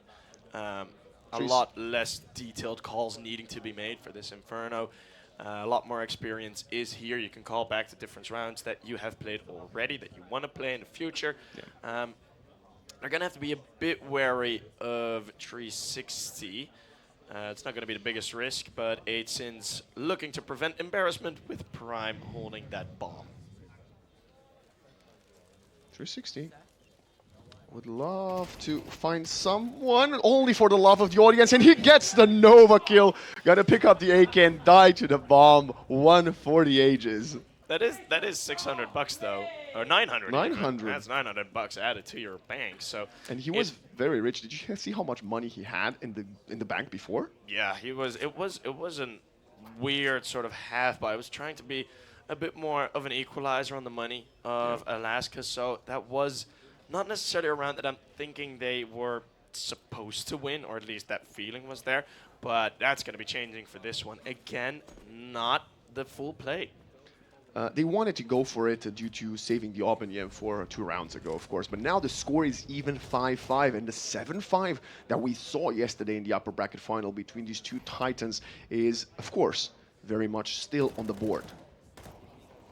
Hearing some wall bangs fly through. Those walls of the apartment's paper thin, so those bullets won't be stopped much. But Look at the setup in Banana. This is different okay. than what we've seen. Artist with the op finds an easy kill onto Wolfie. It takes a little bit of damage, but is that gonna be enough? More than 1 minute on the clock, Sheep. yeah, Wolfie, well, gets thrown back to his family. 1-10 is the score line. It's kill a from bit Moz. of an awkward one. This is a hefty setup. Flying Vacancy. vacancy. It's Clay Pigeon shooting from Prime as it's all of a sudden a 4v2. That's such an unexpected play from Vacancy. He has been impeccable for the majority of the tournament, but flying in like it's Quidditch, I'm not even sure what the game plan was there. I really thought he was going to be jumping off the balcony the other way. Yeah, to just survive. retreat. Yeah. But maybe because that Molotov was sort of keeping Extinct stuck in that corner, that he wanted to be able to support there. I mean, it They didn't both even- got caught. Yeah, I mean that was a great play. I mean, 8sins, there have been such an advantage for them heading over towards these sort of A plays. It's lending itself more to like the type of side takes that 8sins are using. Because the bummer is, right, you win a great round, but I'm looking at the bigger picture. Why is it necessary for Wolfie to die there? Well, I understand it. 100%. Yeah, But the fact that he peaked found a little bit of the information, is what enabled that instant explosion all the way back in A. And I think it paid off dividends in a good way. You keep losing Wolfie, he has definitely not started to find the kills that he needs to, and that's why he swapped roles with Dutchy. We have been seeing Dutchy playing that pivot, that kind of sacrificial lamb Kerrigan type role, and now Wolfie clearly is not feeling the start of the side of Inferno, so he's like, Dutchy, you gotta go get some kills, and I'm gonna do your job. Yeah, that's a very, very nice decision from them. As it's going to be still Alaska able to fight back here, final round of the half. Remind me, Waxen, Yes. how was the half score? Because it was 7-5. I think it was T-side 7-5. Right, so prepare yourselves for double overtime then, I reckon. Maybe triple, who knows? The day is still early as this grand final still has plenty of rounds in the tank. We have a very good angle. Artist gets a nice kill onto Wolfie, first to fall for the 11th time in this half. He stayed alive for a single round. He's not been playing much, but he's getting himself some rest for that potentially third map coming up. Is he subbed out for the Inferno? Okay, I see. No, that makes sense to me. Player disadvantage for 8 since for the first time in about 5 rounds they have found the most success. Not last one, of course. A minute on the clock. This will never be easy for 8 sins, as it's going to be tough to overwhelm them. 1 man down, and Interesting. this is Surprising certainly as something. Extinct falls. Now, the mollies are coming in. Flashes as well. We have 1 player isolated inside. Vacancy has given away his position. Prime and Dutchy find a couple of headshots and 8 sins. They are unstoppable. Another 2 versus 4. This time, Alaska cannot save. Dutchy hitting that 180 like Michael Van Guren, straight dead in the mini pit. They get spotted. And a 2v4. Giraffe finds the first headshot. Going for work, gets a double kill. The bomb is ticking though. We have Whiffen and Moz find the first kill with the AWP, and that's gonna be 8 sins with the lead at a half. 7-5, right where you're at. It's a cheeky smile on the face of Whiffen as he has a bit of a sip. They're feeling good, they're feeling fun. And, well, it's got to be Wolfie at least stepping up on those gunfights on this CT side. You can't be losing 4v5 every single start, heading into that defensive end. But I have a feeling he himself knows that just as well. With that boost, we just saw that Giraffe got a couple of kills. He was a literal giraffe. He could see over everybody. It was beautiful. Finally at his true height. As the pistols. Now you can tell us about the importance of this T-side pistol, Sheep. Oh, buddy, if Alaska don't win this, if Alaska don't get a bomb plan, that's going to be horrendous for them.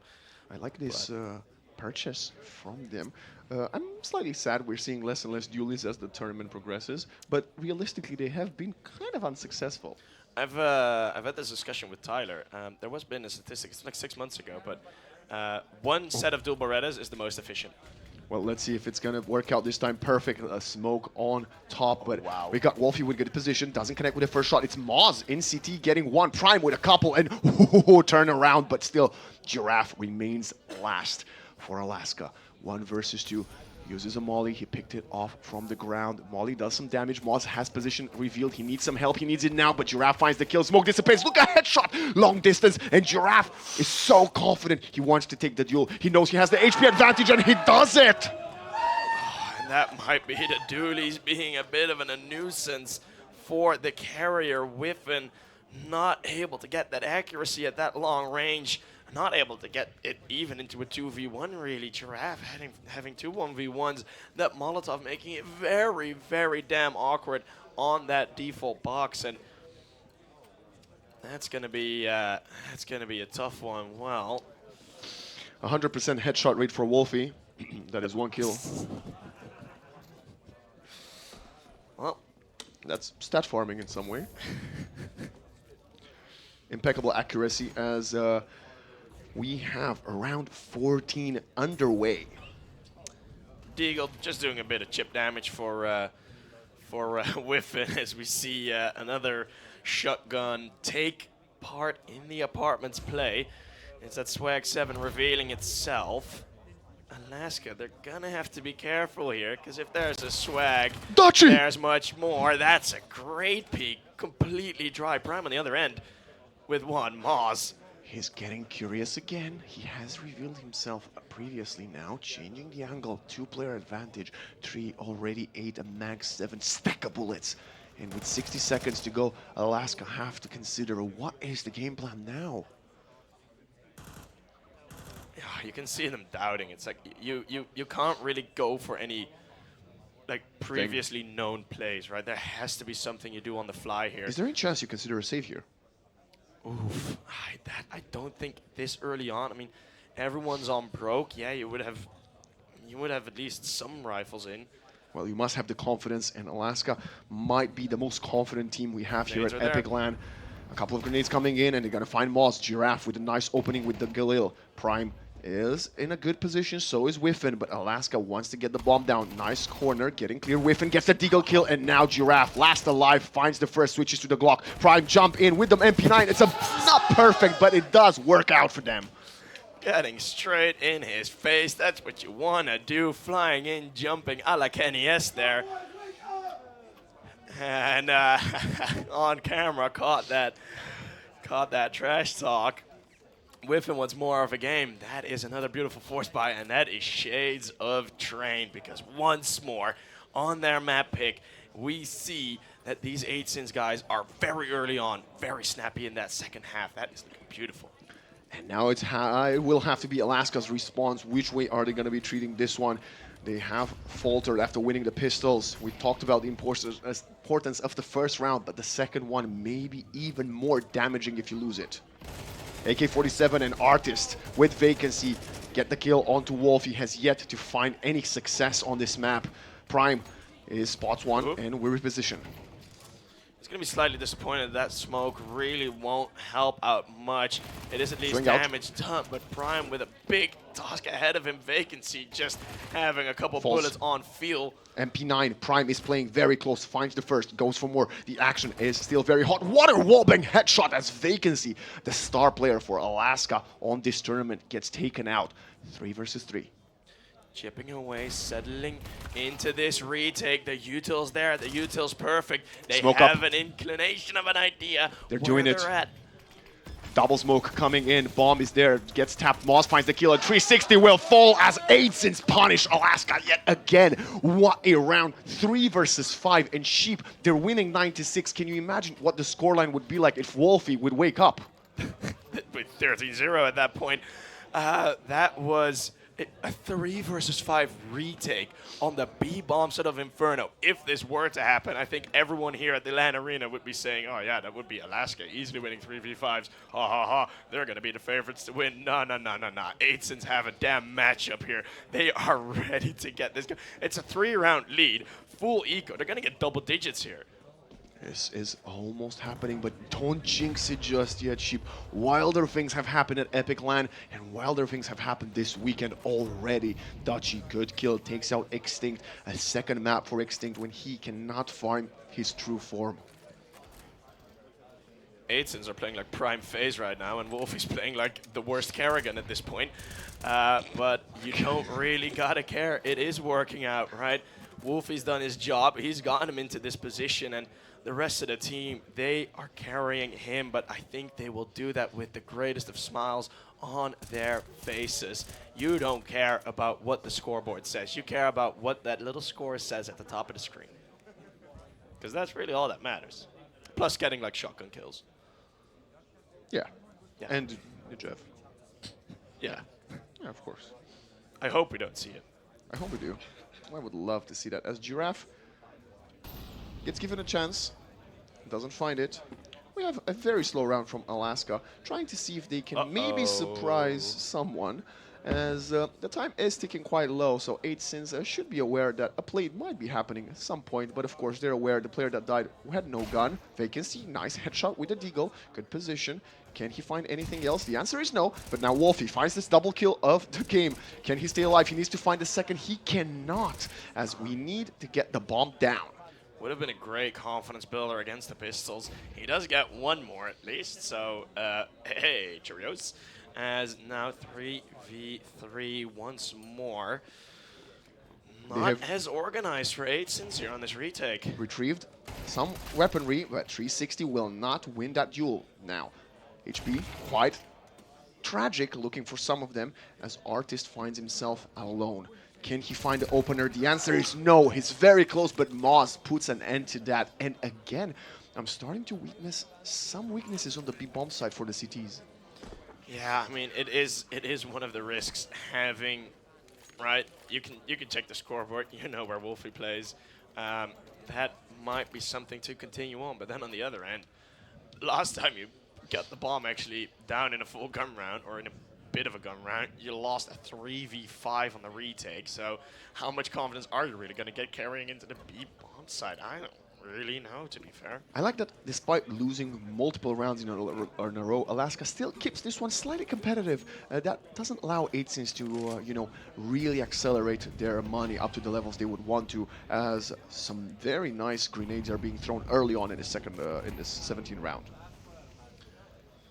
Slight improvement. Alaska not really choosing to throw much counter util. 8sins not getting much thrown at them, at least, as we will see a replication there. He's been always connecting those. Spicy, dicey. It feels a bit, it's quite tense. Step by step this. Interesting setup from both teams. Nobody's going for any aggressive plays just yet. All 10 players still on the map. Room to breathe. We got a re-smoke. Alaska unclear where they're heading yet, as there's still 40 seconds to work with. An opening fight will be caught. That was Alaska sort of testing the waters, but 8sins is very much in good positions. We saw that nice position from Whiffen getting vacancy off the map. Player disadvantage, and with time's starting to get low. Well, they're going low, and look at the lack of utility on Alaska. I don't know what the game plan will be here, but let's find out in just a moment. Artist doesn't have the timing as Prime turns around the right moment. Giraffe will find one. Dachi, the IGL, gets a kill. Has to buy some time, but the bomb is getting planted. 360 and extinct in a player disadvantage. We talked about these 2v4s and how massive they can be for that Alaska team. It is 3 already. Wolfie on his own. He needs to find his way and gets the first. Imagine. Composure, 1 versus 1, and he wide swings! It's Wolfie taking the bread out of their face. Alaska lose the clutch. Never there except when you need him. Wolfie turns to Batman as he gets that 1 versus 2 clutch, preventing the 2v4s. Those magic 2v4s from Alaska. It won't happen, and if you can prevent those, you can prevent the Alaska Masterclass. What an insane play by Wolfie to double his kill amount and win them a brilliantly important round. The big bad wolf taking them down to Dante's Inferno. What a play. What a moment to finally wake up in this second map. We've been highlighting the fact that he's been used a bit as cannon fodder, but now he showed us this is the cannon. This is the highlight player of yesterday. He put them in this grand final. Yeah, for sure. Without him, they wouldn't have, well, they would have been here, but they would have been a whole lot more tired because, mind you, it was around an 8 a.m. wake-up for the Alaska team. They're not that used to it heading into these events, but I mentioned on Twitter already, I said that, or on the prediction, actually, the UKCS shout-out, that Alaska were still my favorites, but they're going to have to work a whole lot harder this time than they have previously. And turns out I'm going to be slightly correct, and I'm very happy about that. Correct about one prediction, at least. Don't count your eggs just yet, as still 11-6. It does feel quite comfortable for the CT side, but Alaska is a team that can come back in these scenarios. Yeah, previous comebacks, we've seen 8sins being on 10 rounds when Alaska started fragging. So that, for me, it makes that clutch from Wolfie even more impactful. And he's playing like old Zeus, like Navi Zeus, to be fair. What a throwback. Shout out to Zeus, one of the all-time greats, as Vacancy eats a ton of damage. I'm not entirely sure when. It's the lurk from Dachi, finding Extinct and getting Vacancy very low in HP. Now, the game plan is out the window. The CTs are finding kills left, right, and center. Alaska needs to somehow get on side, need to get some trade, but they're all dying. Moz finds one, Giraffe with a trade. Wolfie gets another for his troubles, and it's gonna be 12 on the board for 8 Sins. I spoke to a couple of people outside mentioning it was going to be a stomp. It was going to be a blowout on Inferno. Well, this second half has been, but absolutely not for the team we were expecting it to. It is 8 Sins completely destroying Alaska on this second half. Look at that round streak, 5 rounds in a row. And it's been magic moments in some of these rounds. Wolfie with 3 kills in the past 2. All of a sudden, they're playing against 5, and you're winning. You're winning. Incredible scenario! My goodness, this is a disaster. Wolfie swings out and gets a hat trick. The banana control is lost. 4 kills. The molly is there, and now Artist is looking at the corpses of his teammates. There's nothing for him to do as Wolfie is about to find the ace! And Aces will take us to map 3! And he just stands up, takes it all in. He knows what type of game he had, but he knows he stepped up when it was necessary. I'm going to be honest, that really felt like a GG Go next play from Alaska. They were done with Inferno. That was looking rough, and 8 Sins, they have given us, well, what we wanted, firstly, but now heading into the unknown. The first ban of the previous best of 3. We've let it in now. This has been an amazing series thus far, and we're going to go to 3. The most epic LAN of them all will be going to the final, deciding map 3 between these two titans, the two giants, back and forth, 13-7, 13-6, and we will be heading on to Ancient. We are moments away from potentially witnessing the back-to-back upset. Can Alaska keep their composure and win in 3, or is 8 Sins going to write history? We're gonna find out after the final break of the day.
Nothing to obey, we're tearing down the old way. Can't they see our souls are one? Path to the sun has begun. Don't ever be afraid, forever our fates are made. Everywhere there's Saturdays, we have future here to stay. I'm peeling back the skin from the person I've been. Don't wanna be tied down, can you see the light? Throw your face to the stars, far away with the scars. It's written in my cards, this is my reality.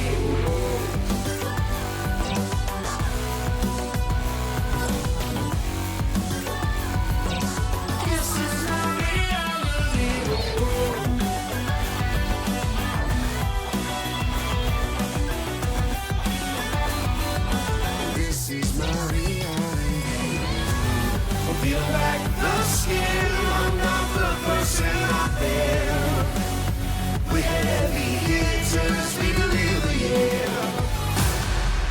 never stop gaming.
nothing to obey.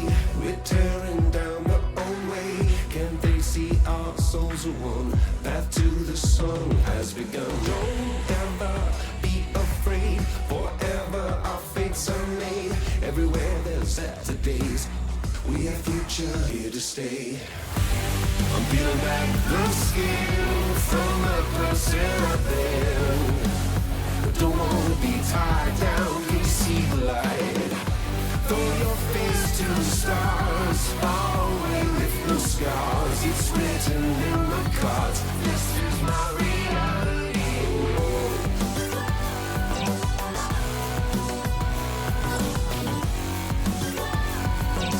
This is my reality.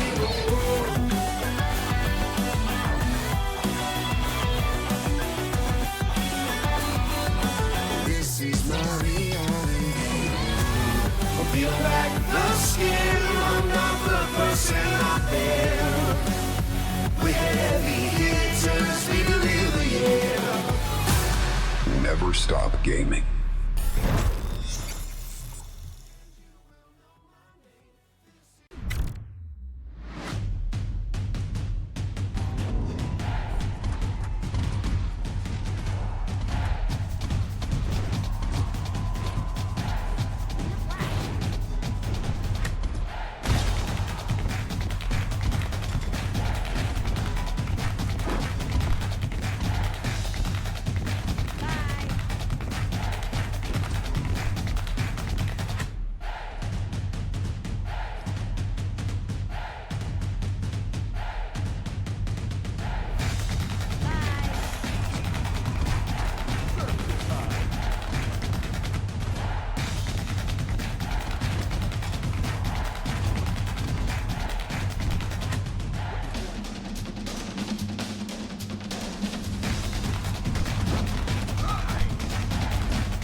For the final time this weekend, EPIC44, welcome back to the Counter-Strike Grand Final powered by Intel. Waxen, joined by several sheep, bringing you the deciding train between the two titans, 8sins and Alaska.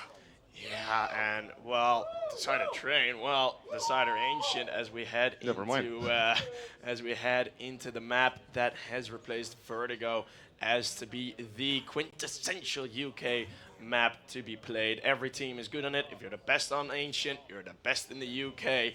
And I have a feeling Alaska, for the first time in a while, gonna get a hefty challenge on this. Yeah, I was thinking about Train because it was yesterday's deciding map. Of course, banned out to allow Ancient to get into that map pool as we are getting into.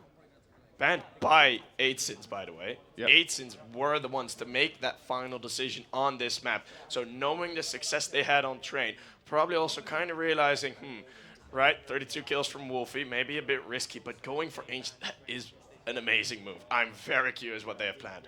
Well, we will see in just a moment as the audience here in Kettering might have heard 8sins cheer quite a little bit during the break because they have played a knife round and 8sins won since the Moments of Joy, and they will be able to start on their favorite side of this map, which can only mean it's a perfect way for them to ride the momentum.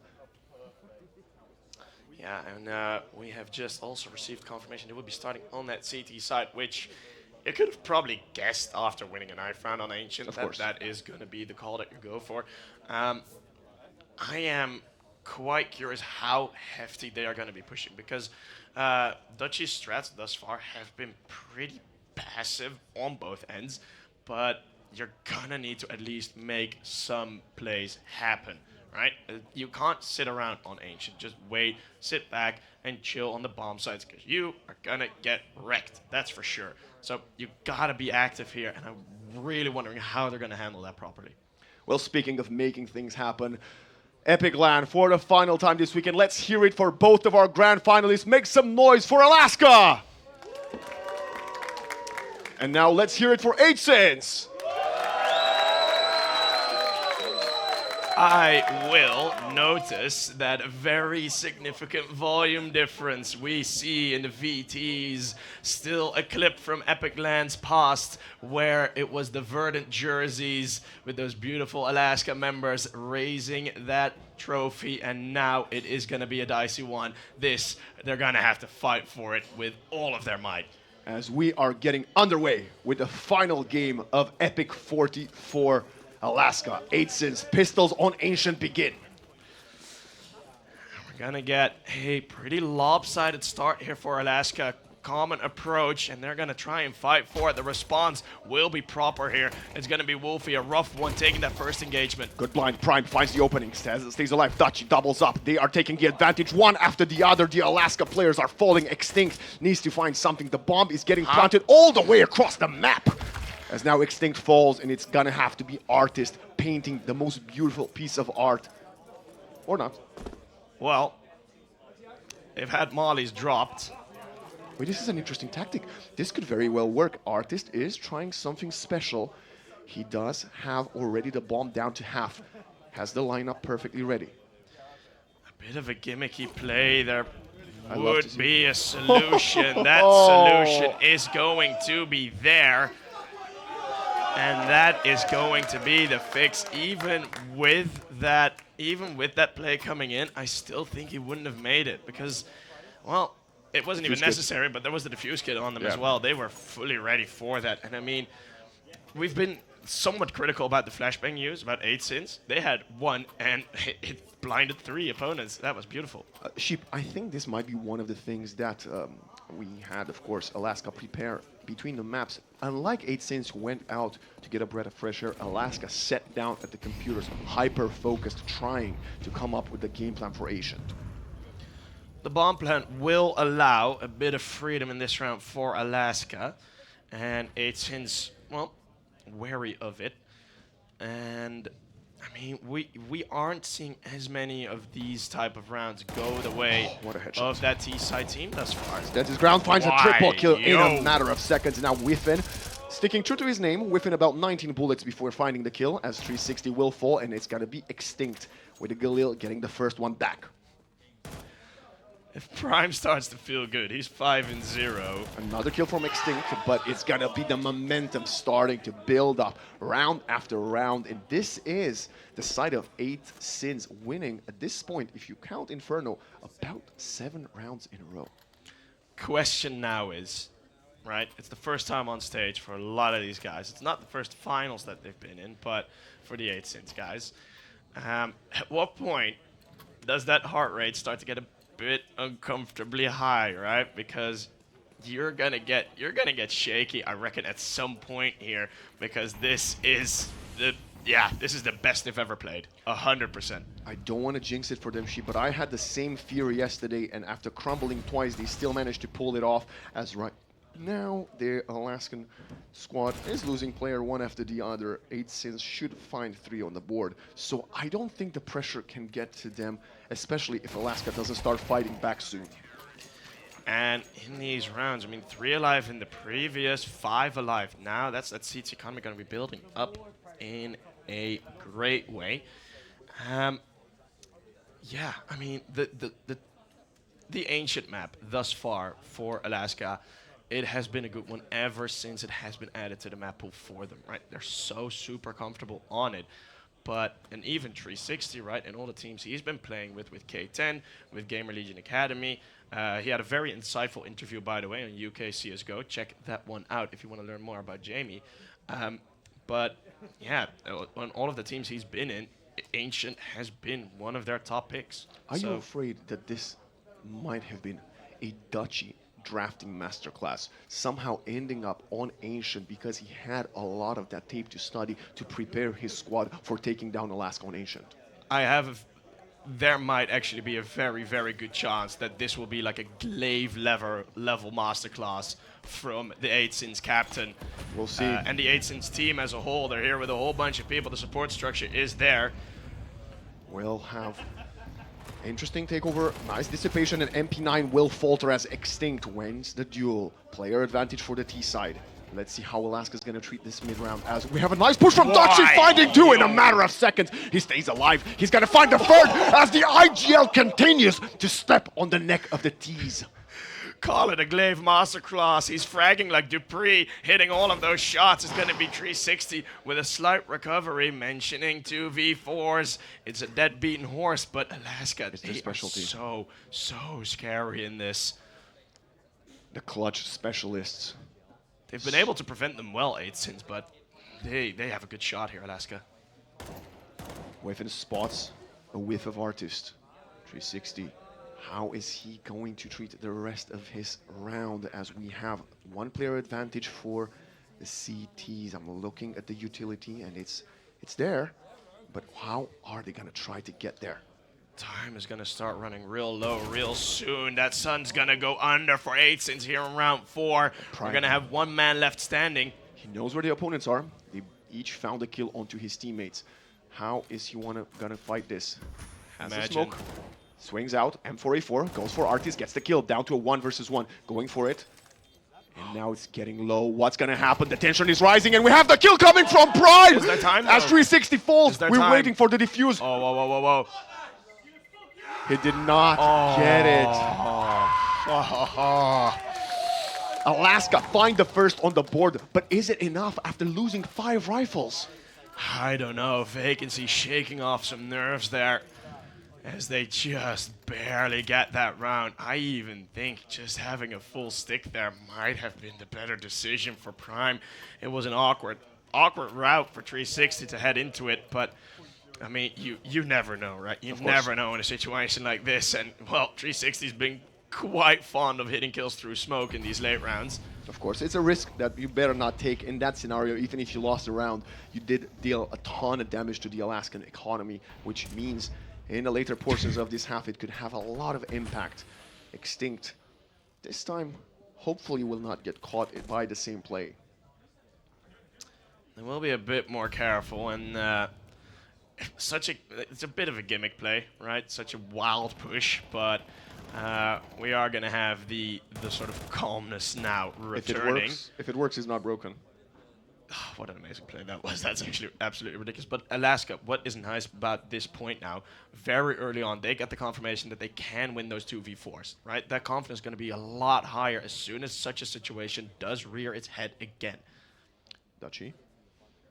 So far, second on the scoreboard on this map. We have highlighted his lack of kills on the first map, which is the one they lost. But since then, he has started to rack up the numbers and, you know, maybe even stat padding a little bit. Yeah, Prime has been going Optimus 9-0 at the start of this game. And very little action thus far on the map.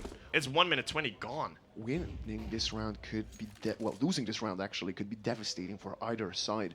Looking at the money as we have very slow approach from both teams. Who's gonna get the first contact? It's gonna be Whiffen. First kill, swings out, gets the second. Extinct kills Wealthy, but we have the triple kill for Whiffen. He stands his ground, he spots the peak, gets the fourth, and now that's an absolute shutdown. This becomes very, very scary. A horror movie right there to be played in front of the eyes of Alaska, and that is a whiff in 4K early on in a game. Him getting online, we've been waiting for it. We know the importance for this 8sins team. We haven't seen this since the group stage, Sheep. Oh my goodness. What a time to come alive under the biggest pressure here in front of our audience. 4 on the board. How many rounds do you think Alaska need on their T side of Ancient? As many as they can get, right? These situations are not going to afford themselves. Prime, I don't know what he's doing. X-ray vision. What a ridiculous play. 11-0. Admin, check him PC, man. This is going crazy. Whiff and hitting one more. It is versus an eco, but it was impressive nonetheless, as Dutchy will get punished by Extinct with the Deagle. The second one, Jesus. he is racking up the headshots, taking their souls away. Extinct has the A4 right now and finds the third. He's Brother. opened up the site completely. Man, oh man, Extinct looking for another wide swing, and it is 4 already. We talked about him needing to step up, and he is here now with, and all of a sudden, after having a very solid round, it's going to be a force buy from Alaska. Getting it back. Extinct with 9 kills, just like the number of EPIC.LANs he has won. We need to put up a hell of a performance this map to get number 10. He is needed. He is necessary for this Alaska team, and he's already been fragging this entire game, right? We've seen Vacancy, especially late round, not having as much impact in this game, not having any impact. Wolfie cosplay. Oh, But wow. We're actually going there? I don't care. No, I love them all. It's the They sheep, know, it's the they sheep in know. the wolf clothing, isn't it? We have a save. Alaska realizes it. Are going to try to find Whiffen, who wants to save, of course, the AWP. We know he has it. He's been saving it. And it's going to be a great round that's going to boost up the economy of the T side, winning with bare bones. Yeah. And that is, for the first time in a while, something to get really happy about from Alaska, right? That defuse, that round win, where they beat the 1v2 against Prime. I mean, yeah, you get that round win, but it's such a close one that it should have been maybe a bit more comfortable at least. Now with that lower buy, some confidence coming in. We haven't seen many change-ups to these default rounds yet. But that could change very, very soon as the normal defaults start to get a bit uncomfortable once in a while. We do see a certain change from the 8s. As you can check your minimap, there's a fight brewing here. Moz has a 5-7, easy That is pickings. quick. I believe Whiffen hit a leg shot on 360. No, it's with the nade because see. yeah, there's more that got hit by that in the it. mid-take. Got Donut it. fully stuffed. Prime did fall for the first time last round, 11-1 so far, having a start for the ages on Ancient, as Alaska losing one of their main components, playing it a bit slowly, but it's about to be some action coming their way as Prime has a very nice angle. He's gonna have the perfect timing sheep. Looks out, makes some noise actually, gets out of that position. It's Moz finding Extinct. He will distract the rest of the players, but perfect HE flying in. Bomb gets planted. Swing out, Prime finds one. Vacancy with an instant 360 turn and gets the kill.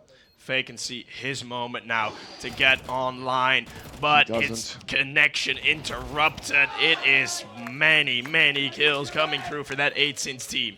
Back and forth we go, as this is what we want to see from our deciding game 3. Sadly for the side of Alaska, they are already 3 rounds behind, so the more you trade, the closer 8-Sins gets to the magic number of 13. It's going to be the CT side that will bring more comfort onto the Alaska team. As I have a feeling it is a tactical timeout. We have had one already, I believe, so this might be the second one already. We hear some yelling as well. Glad we can't actually hear what they're yelling that often, but Well, we can't, but I think the audience can. yeah, the audience will definitely hear. So that's at least good for the vibes. As hopefully it's not a no. I think it's a tactical timeout. So heading into the rest of this game, what are you looking for from Alaska to do? I mean, they've been getting caught off guard. It's been a couple of solo disconnected plays, maybe a bit too often, right? And the couple times they have been together, it's been a magic multi-kill. But For me, it has to be the mid control. Giraffe often goes there in mid, and he doesn't really get contested, but doesn't get assisted by anybody else. We have yet to see a donut take over this game.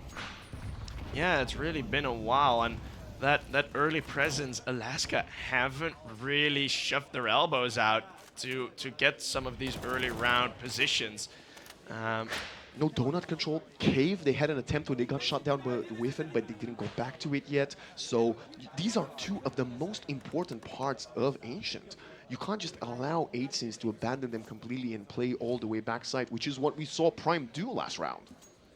Every round has been somewhat close. The money's not there yet, and Moz will one more time one-up that tree. It's him with the leaves on it.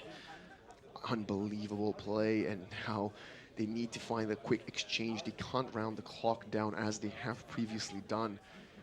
See, it's gonna be Prime finding Giraffe's number, 13 and 2. Now, what's the rest of this round gonna happen, Alaska? They will at least get somewhere as that Artist, get the one. those Digits are gonna get punched in. It's gonna be one more 2v4. We've seen it Find the so second. often. He stays alive after he finds another one for the taking. Artist very strong with the AWP. I'm looking at the utility. It's not going to be easy for the takeover. Mac-10 Vacancy gets on there. Misses shot for Whiffin. He needs to get the second one. He will not connect. Vacancy continues, runs out of bullets. Get the AK-47 and the headshot is there.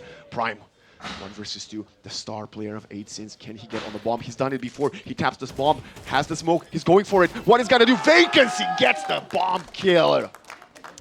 Well, well, well. Roasting apparently works for both Wolfie and Vacancy. He has his moment to shine, and I don't know why it keeps happening. 2v4s, man. It's been the story of Alaska. This has been the secret weapon this entire tournament long. It's something very odd to rely on, to be fair, but somehow they make it work every time. If it doesn't work out for you, like Inferno didn't really go their way. Oh, yeah. You start losing, and you're losing hard. But now the economy of the CTs might be, you know, we might have to start asking some questions. Can we purchase an op for Whiffin? I'm not entirely sure they can.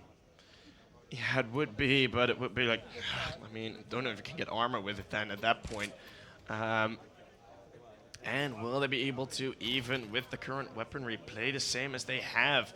Well, if you have someone that you want to play the same as he has, Prime, 13 and 3, that's mental.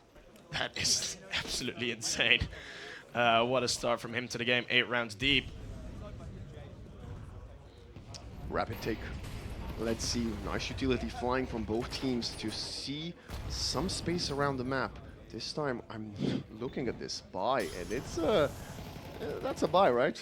Yeah, a bit of an awkward one, but that's a good response. Vacancy's gonna be ready for it. More recovery needed, but 8 Sins can't really send in the emergency troops on time. And Alaska find a couple of 360 in mid, gets the first, and will fall to the second. Whiffin. No op for him, but the M4A1 is enough to find one. That's that round is a bit more Alaska-esque, as we do see Whiffin now all alone with that M4. 5-3, gonna be 5-4.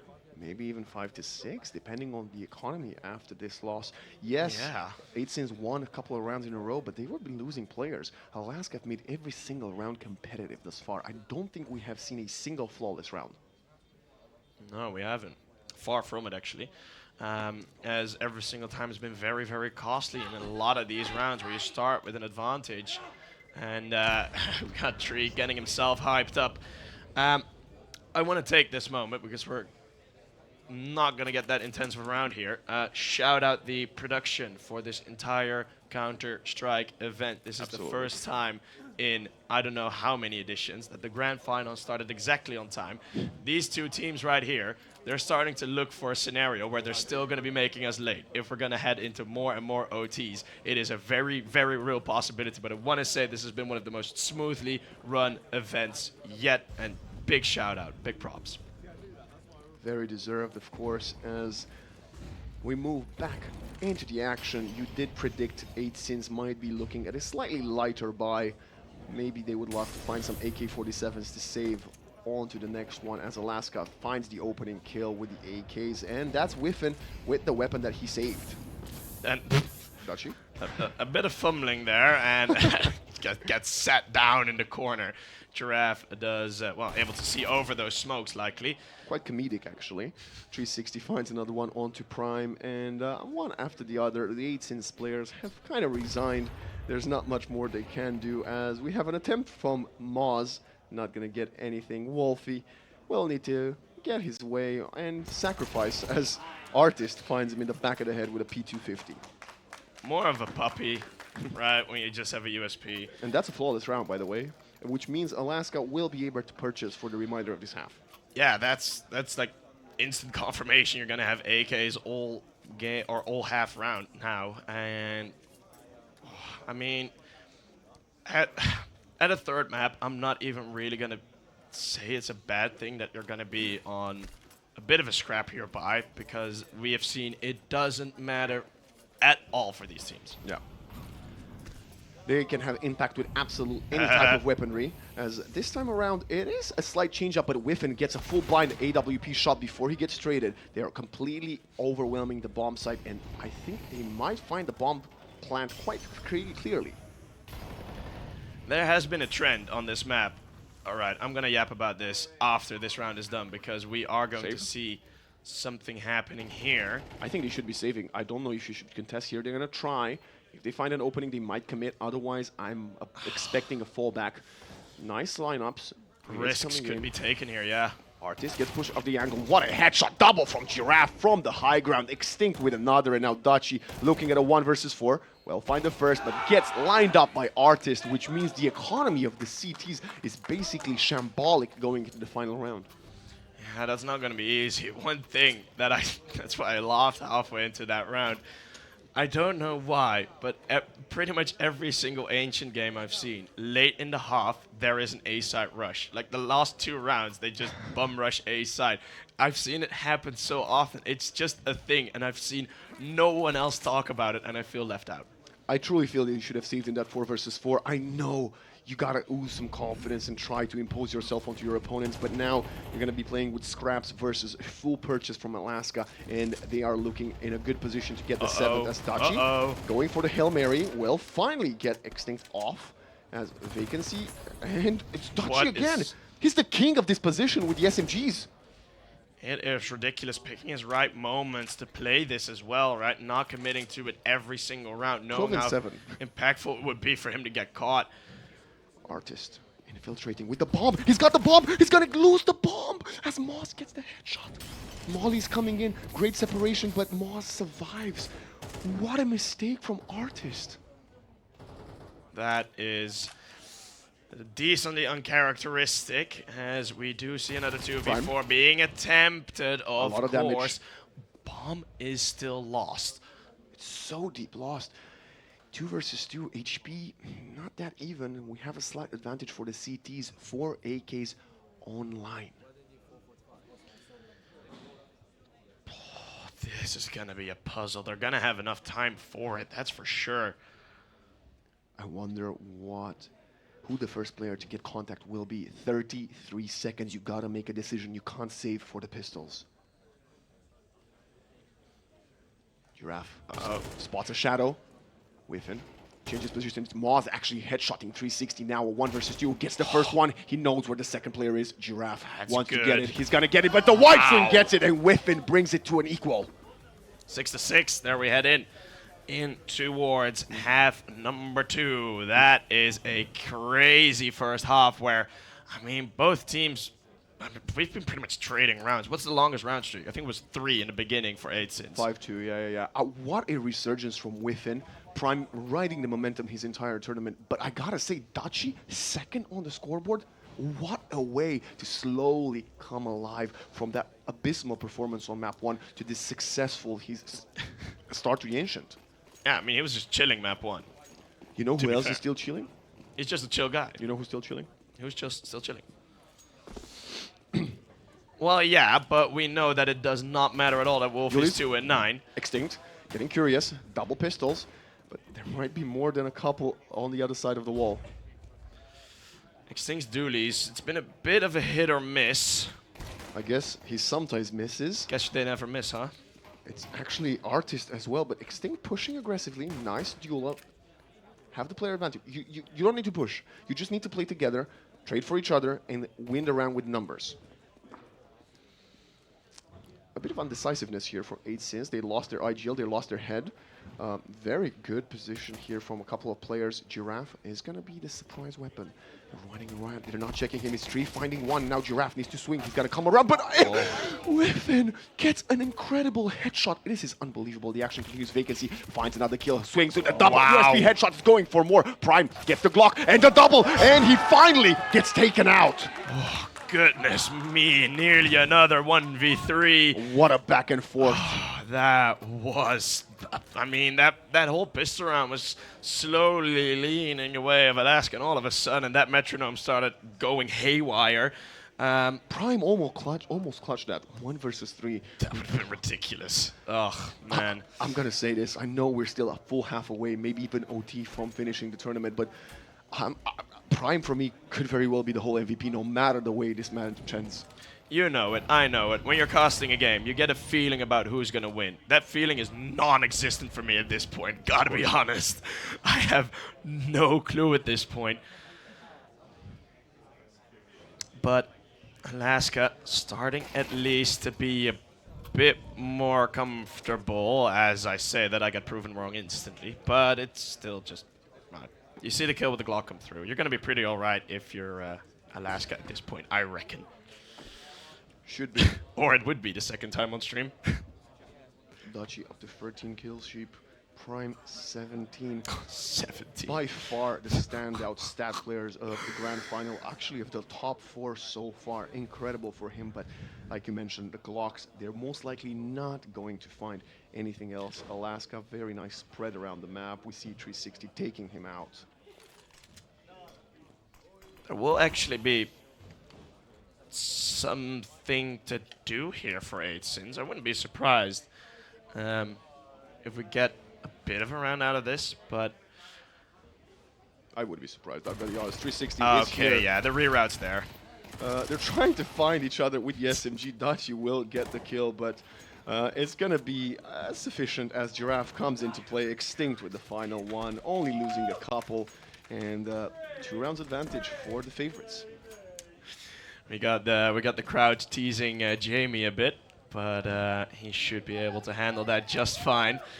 As since we have this break, we've had the MVP conversation before. Yes. And who is your top candidate at this point? Prime. He's my only candidate, honestly. I think so maybe, too. Maybe Vacancy? If he steps up this map, he will be a candidate for it. But he's been a bit up and down throughout this series. I'll be honest, I think Prime gets it no matter what. We have Okay. a very fast play artist, a nice spray control through the smoke. Moz falls very early on. Now, artist tries for more. The bomb gets tapped, and they are not going to find a planter. But a retake, trying to kill him with a smoke grenade. The X-ray playing with our hearts, ladies and gentlemen. As 5 versus 4 retake, Wolfie brings it down to even. Third on the board for Wolfie. All of a sudden, pretty stagnated retake here. They've got 1 single defuse kit. We have Dachi swinging wide. Extinct falls as soon as Prime gets it. Vacancy! Wolfie lining them up. That's a triple kill for him. He needs to stay alive. He's on a wide swing, and they win the round on the back of a Wolfie triple. Wolfie was 2-9, but he always has that dog in him.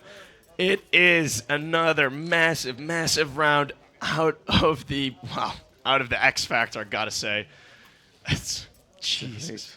Round 16 bound back in a former iteration of the game. This would be halftime, but now we are way past that point. I'm looking at the money on both sides, and you know, you've mentioned this, Sheep. We need someone to start getting a few in a row if they want to start building some confidence in their finances. Same as on Train, losing 3rd round. Alaska. I mean, we're seeing so many parallels to that upper bracket final. Yeah, it's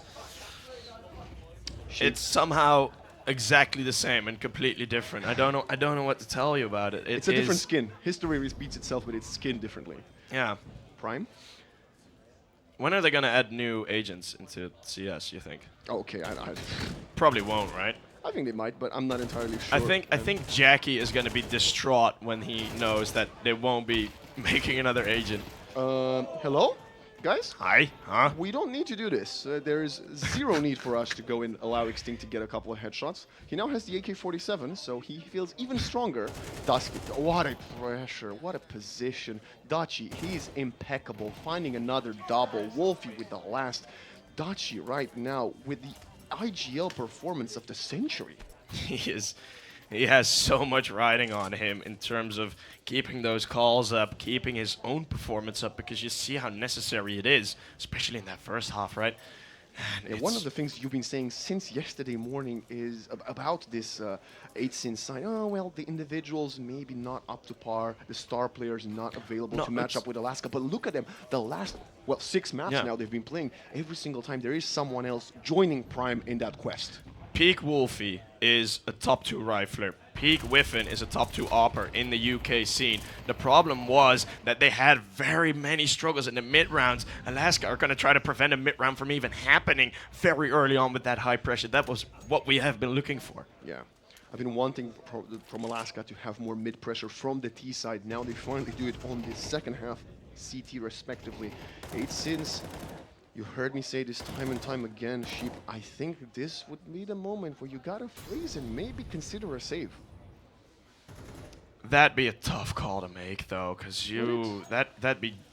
I was gonna say James-esque, but Electronic actually has a 0.3% higher save rate on T side than James now. So Stance? that's a little tier 1 CS fun fact for you there. Still, I see some AK bullets do fire through. Coverage should be all right here, right? I say that. Uh-oh. I think Wolfie might have the most molly kills in the entire tournament, actually. But no, it's watching Artist. Spots one, patiently gets the kill. Is he gonna find more? It doesn't matter. Vacancy's there to assist him, and Whiffen can't really stay alive in that position as he falls. Pretty easy round secured by Alaska. That is a very good round, because what they did that round, they are in donut with 3. Yes, you have the man advantage, but they completely destroyed any opportunity of 8sins even being able to get a gunfight going. That smoke, defensive smoke, getting yourself a bit curious, like, is he going to peek here, there, flashbang coming in, pop, pop, pop. And it's just very easy to deal with the rest of the remaining players. Alaska now, once more, gaining a late lead. The back and forth might end up being slightly one-sided at the end of this round. A lot of HEs flying over, getting a kill onto Miles with his Giraffe. Very good start for Alaska. Dachi. One player with the AK-47, not Wolfie like yesterday. Speaking of him, he does fall. One thing we need, Dutchy needs to step up. He has that hero AK. They cannot let Alaska have more than 2 members alive here, but it's looking like it's going to be unpreventable. One thing that 8sins had in their advantage was they had money. They were winning that eco game. Now, Artist just wrecks him through a smoke. That eco game is going to be so important for these final couple of rounds. We've seen how important, like how massive that's been. And this has been very clean. Alaska are setting themselves up beautifully here. Status quo resumes, 2-round lead, economy in their favor, and Alaska is poised to repeat history. Extinct is 3 rounds away from double digits EPIC.LAN wins. It is, 3 rounds just in it. MR12, we get here sooner than you're expecting. That smoke missing, not spreading all the way down. I'm looking at the individuals. Everybody's stepping out more or less on the side of Alaska. Love to see that. Moz and Wolfie rather quiet for 8sins. This has to be their chance to shine, and they need to shine as bright as they ever have. 8sins back to what they know, and that is, well, 30 seconds in, and Alaska have heard very little. Not a lot to work with here for either team. It's going to take an extra while, right? So You never know. Maybe they're going to change it up at some point. A lot of information being gathered. 360 has been very patient with that smoke. He's still holding it, has yet to deploy it in Donut. Has the smoke, waiting for Artist to get the first peek of someone before he smokes off the angle. Artist not yet on double-digit kills. It has been a rather slow playing best of 3 for him. Not as much impact as we're used to from him. But, I mean, especially late in this game, that experience can shine through. And I'm going to say it, it will probably do. This could be a 3-round gap. Mac 10 in hand. It doesn't matter. 360 is relentless. He will find the kill. Artist. What a headshot from Wolfie. Going for the double kill. He is on it. And now Vacancy needs to find the angle before the smoke is up, but it's too late. Prime with one more, holding off that lurk all the way back in cave. It is a no flashbang play again. It got me mega concerned. But it's Wolfie with an insane wide swing. Gets on. Finds Whiffen first. That was a picked up AK. Giraffe gets the double onto side. They're gonna find a third. It's a one versus one. Looking at the time, Vacancy and Prime, the 2 star players so far. Who's gonna win it? The bomb gets tapped, jumping around. Vacancy's pushing it. Prime needs to stay alive. He needs to buy him time. He's gonna win the duel. He will not. Vacancy gets it. What's the time looking like? Vacancy is running. He's going for the defuse. No. This is so close again. He lost it! It goes the other way. Exactly the same as in the first half. But now it goes the way of 8 since they do survive. And once more, it is Wolfie putting down the hammer on the IGL of Alaska in the mega important round. You can't just hate that. It was Prime with the double kill opening, but you win the round, you lose 5. Just like you mentioned, Sheep went back to what happened previously. The economy of the T side will be destroyed. What are they gonna play with? Wanna know something fun? 2v4. Of course. Of course. Classic. As 8 Sins, their very slow, methodical approach allowed them to get on top of site. 360 only found 1 with that kill from Donut. Now Prime finds another opening until Artist trades it, but Dachi punishing Extinct for taking that dry peek. Molly's out, the bomb goes down. Yeah, they're fully in here. It's gonna be coverage done well. Unbelievable play, Artist. He has the only rifle. Nope, never mind. They just swapped it. There's a gap in the smoke. He's making his way slowly. They're buying their time. They have 1 defuse kit. They want to go for this or don't. Giraffe gets the first, and now nice trade from Moz. Artist realizing it's out of time. He's out of hope, but he's gonna go for more. The Molly is clearing the angle. He's isolated on side. Goes for the defuse. Tease, guys, Artist! What a play! Just I think the final thought there for Artist was might as well. Also, no, actually, I think he was dragging the tease towards him to make the bomb explode because they knew their economy wasn't good. Sadly, the bomb wasn't that low on time, so I believe all the T's have survived with the rifles, and Artist has lost his. Did we? Yeah, it did cut off right before, so leaving us with slightly less info. Cliffhanger. As we do have a timeout at 10 to 10. Waxon. 20 rounds have passed. We've been here before so many times already on a match between these 2 guys. Another timeout, and also what I love to see, and what if you're viewing this game you will love to see, is both of them are broke. Just like the 2 of us, Sheep. Yeah, to be fair. Prime has hit 20 kills, but you know he's up there with him.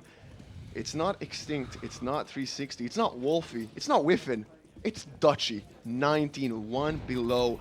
What a performance from the IGL, and now round 21 is underway. And taking a timeout, planning ahead here. It looked like Alaska did have the red carpet rolled open for them, but we are seeing 8 Sins returning back. Wolfie, shooting gallery, a double door's gonna get the easy 3 kills. It's okay, it was an eco. Don't read too much into it. Sheep, I want this to go to OT. Do you want this to go to OT? I do want to see an overtime. I would not be sad about it. But EPIC.LAN, would you like to see this go to overtime? No, everyone says no. Everyone wants That's a favorite. No, but I think everyone is thoroughly enjoying how excited this game is. This is one of the...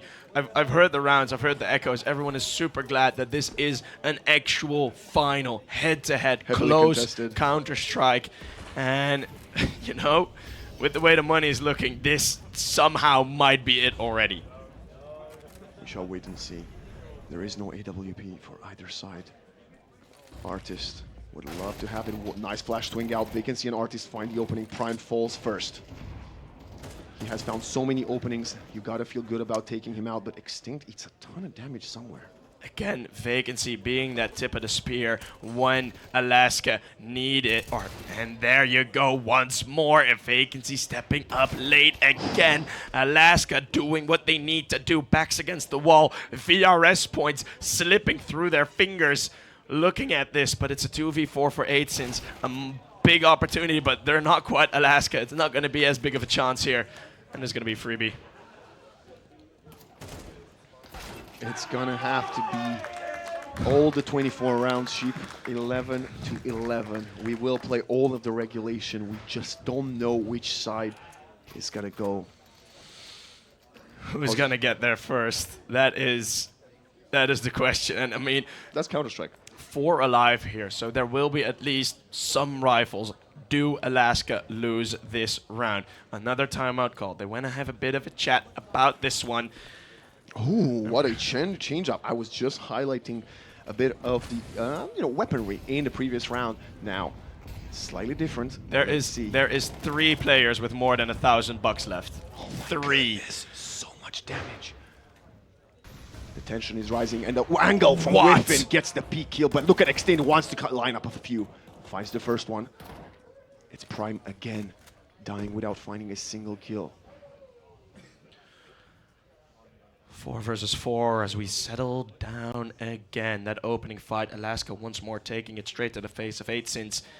This time Vacancy, who had been a hero in those opening fights, just wrecked by Whiffin. 70 seconds to go.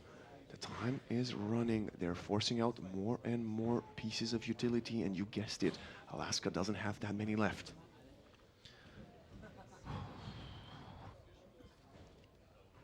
The tension is palpable here. You can hear the players' comms. Getting in closer as Wolfie. we could see something happening here. It's gonna be Extinct with one more. It's a slow one. Flash is coming out. Extinct going wide.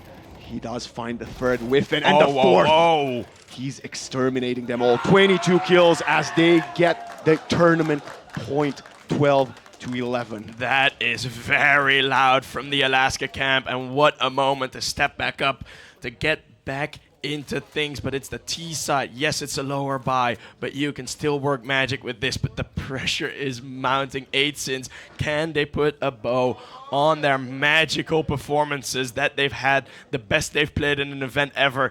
8sins near pulling us to overtime versus Alaska, but Alaska might get another record, might get another win here. And Extinct, he's been quiet yesterday. He hasn't looked like himself until Ancient, but now Sheep putting up the performance to get himself over that finish line. 22 kills with a 4K to get closer to the tournament victory. The economy. Look at the economy. This needs to be one of the more insane rounds we've ever seen on an EPIC.LAN main final stage. And well, the importance weighing in with it as well. We are here, map point, the one map point. Alaska got a chance at getting those points, at doing what they were destined to do in this event. But 8sins have been the ones to stop him before. Getting very They're curious. being loud. Extinct. They're being loud. Extinct and Vacancy. They have been the 2 players to watch. Damage flying in. Extinct gets the opener. 5 versus 4. They're all flash. They're overwhelming, but he gets the second before he falls. HE flying in. Vacancy is gonna survive. Not quite deep enough. They're spraying through the smokes. The bomb gets down. 3 versus 4. Oh, how do you get back into this one? How do you hold them off? It is going to be so dicey. Everything is empty. Utility is running out. They have a couple of interesting angles. Smoking up again. Giraffe, nice headshot. He's there. Gets He's the there. second. It's now gonna be Prime. Finds the first 1 versus 3 and the second, and they have done it. way. Alaska are your EPIC44 Grand Champions. Sensational play throughout the tournament. They have dropped down to the lower bracket. 8sins fall short after having a perfect tournament. 13-11, not quite enough for them to get the job done as Extinct has done it. pure relief on the faces of the Alaska team. Bisk, who lost about 2 years of his life there on that stage. It is Extinct being that record winner of EPIC.LAN, and look at what it means to him. What a back and forth. Congratulations to Alaska for making it through everything that happened, including that loss yesterday to 8sins. They should be proud of themselves. Both teams have played some amazing Counter-Strike, and honestly, I would love to see them match up again in the near future, because it's clear that 8sins is now very close to them. 8sins should be more than proud, right? You're facing a team that right previously has had CCT tournaments being played, had a recent trophy on a European level. 8sins coming in here with hopes of getting, well, with wishes of getting top 4, with hopes of getting top 4, getting that final, and it has been so damn good. Their performances, I am glad that we've seen 8sins be the best that they are. What a round for Whiffen here with the AWP in Cave, as we are watching some of the final moments of brilliancy between these two phenomenal teams. It was sensational. Here Vacancy again getting himself online. Almost made it for his team multiple times. What a standout performance from him on this entire EPIC.LAN. And what a game we've had. I mean, the crowd probably quite happy that no overtime is indeed there, but man. I gotta ask you, Sheep, who is truly your MVP? Because we've been talking about Prime falling short 13-11. Has he done enough for us to award him the MVP despite being the runner-up? I do. That's going to be a dicey one. But we will find out as we send it onto stage to our phenomenal host to crown our champions. Thank you very much. And it was never going to end any other way, was it? The only team that has sent them down to the lower bracket at EPIC.LAN, and they take them to the final round of regulation on map 3. What a finale. I thought it was going to go the same way it did yesterday. We had an OT and an OT, but what was it, evidently 3 not. overtimes? 2, I think it was yesterday, maybe 3.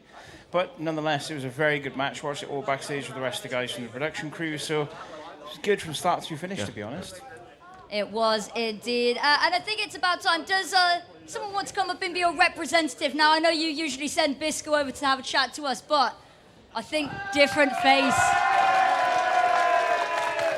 The man of the hour. Now, would you like to introduce yourself, just in case anyone out there might not know who you are? Hi, I'm 360. The one, the only. Now, how do you feel first LAN with the boys and you take home the trophy? It feels incredible. Was it expected, though? Honestly, we expected to win coming in. We didn't expect it to be this hard. Obviously, we knew 8sins were a really good opponent. We played them in a tournament about a week ago. We knew they were a hard enemy. But I'm just so happy to have won this finally. I've been on this stage, this is the 3rd time now, and I finally won it. Finally, at last. Now, one last thing. You guys, I know you're looking at finding an org. What would you want to say to anybody out there looking at you guys as well? Tell us a little bit about how that sort of journey is going for you guys. Well, it's not going well. We've been basically begging every org to just give us something. It's not been going well, but hopefully this will put us up a bit in the rankings. We've heard that'll be good. And surely, like, someone's got to come along eventually, you know? Otherwise, I don't know what's going to happen. Perfect. Wow. What I'll let you do is, if you hand the mic back to the wonderful Reaper Steve and the rest of you guys, come on up, because there is a trophy with you guys' name on it. Bit early there, bit early there.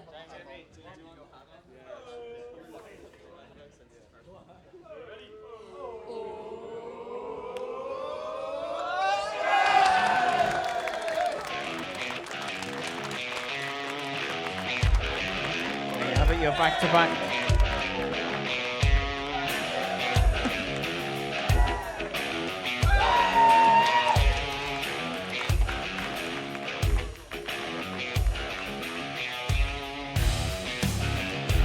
You're back-to-back CS2 winners. I believe we have an MVP as well also. I mean, I announced the trophy. Well, I'll let you have the honors. Who is the MVP once again? I'm going to wait for them to let me know. Prime from 8 cents, your MVP for the tournament. Prime. Come on Oh, up. he's got his hands full with all the peripherals. Now, anything you want to say? The stage is yours. Any shout outs to your teams, to fans, family at home perhaps? No, just really good LAN actually for us. Lots of overtimes, very stressful. And like my team, they're really good, yeah. Well, that's my guy. WFN. Perfect. Now, I believe that you will have your prize delivered to you in a second, or possibly once we've done this. So what I'll do is I'll let you go celebrate with your team. Congratulations once Can I again. say one more thing? Go for it. Thank you, 8 Sins, for sending us. You guys are being great. Like, you guys are awesome. Thank you so much. And hopefully we see you guys back at future LANs as well, Summer LAN coming up. Indeed it is. Well, that will be it for EPIC44. Join us at EPIC45 in July. Tickets are on sale now, of course. They are already on sale. Get buy-in, purchase in straight away. It'll be an upstairs LAN, which I like an upstairs LAN, to be completely honest with you. It's nicer, it's warmer.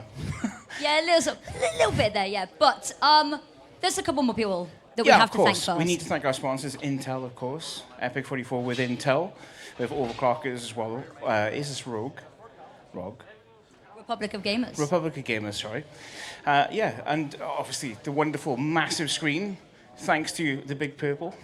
The Big Purple. And it is a lovely screen indeed, isn't it? It We've is, had some fun indeed. with it this weekend. We have had some fun with it. We'll be having it back hopefully in October, but Summerland, of course, is upstairs, a little bit small, a little bit low-key, and we can all get a little bit tighter together and watch games. But otherwise, thank you for joining us. We'll see you all in July.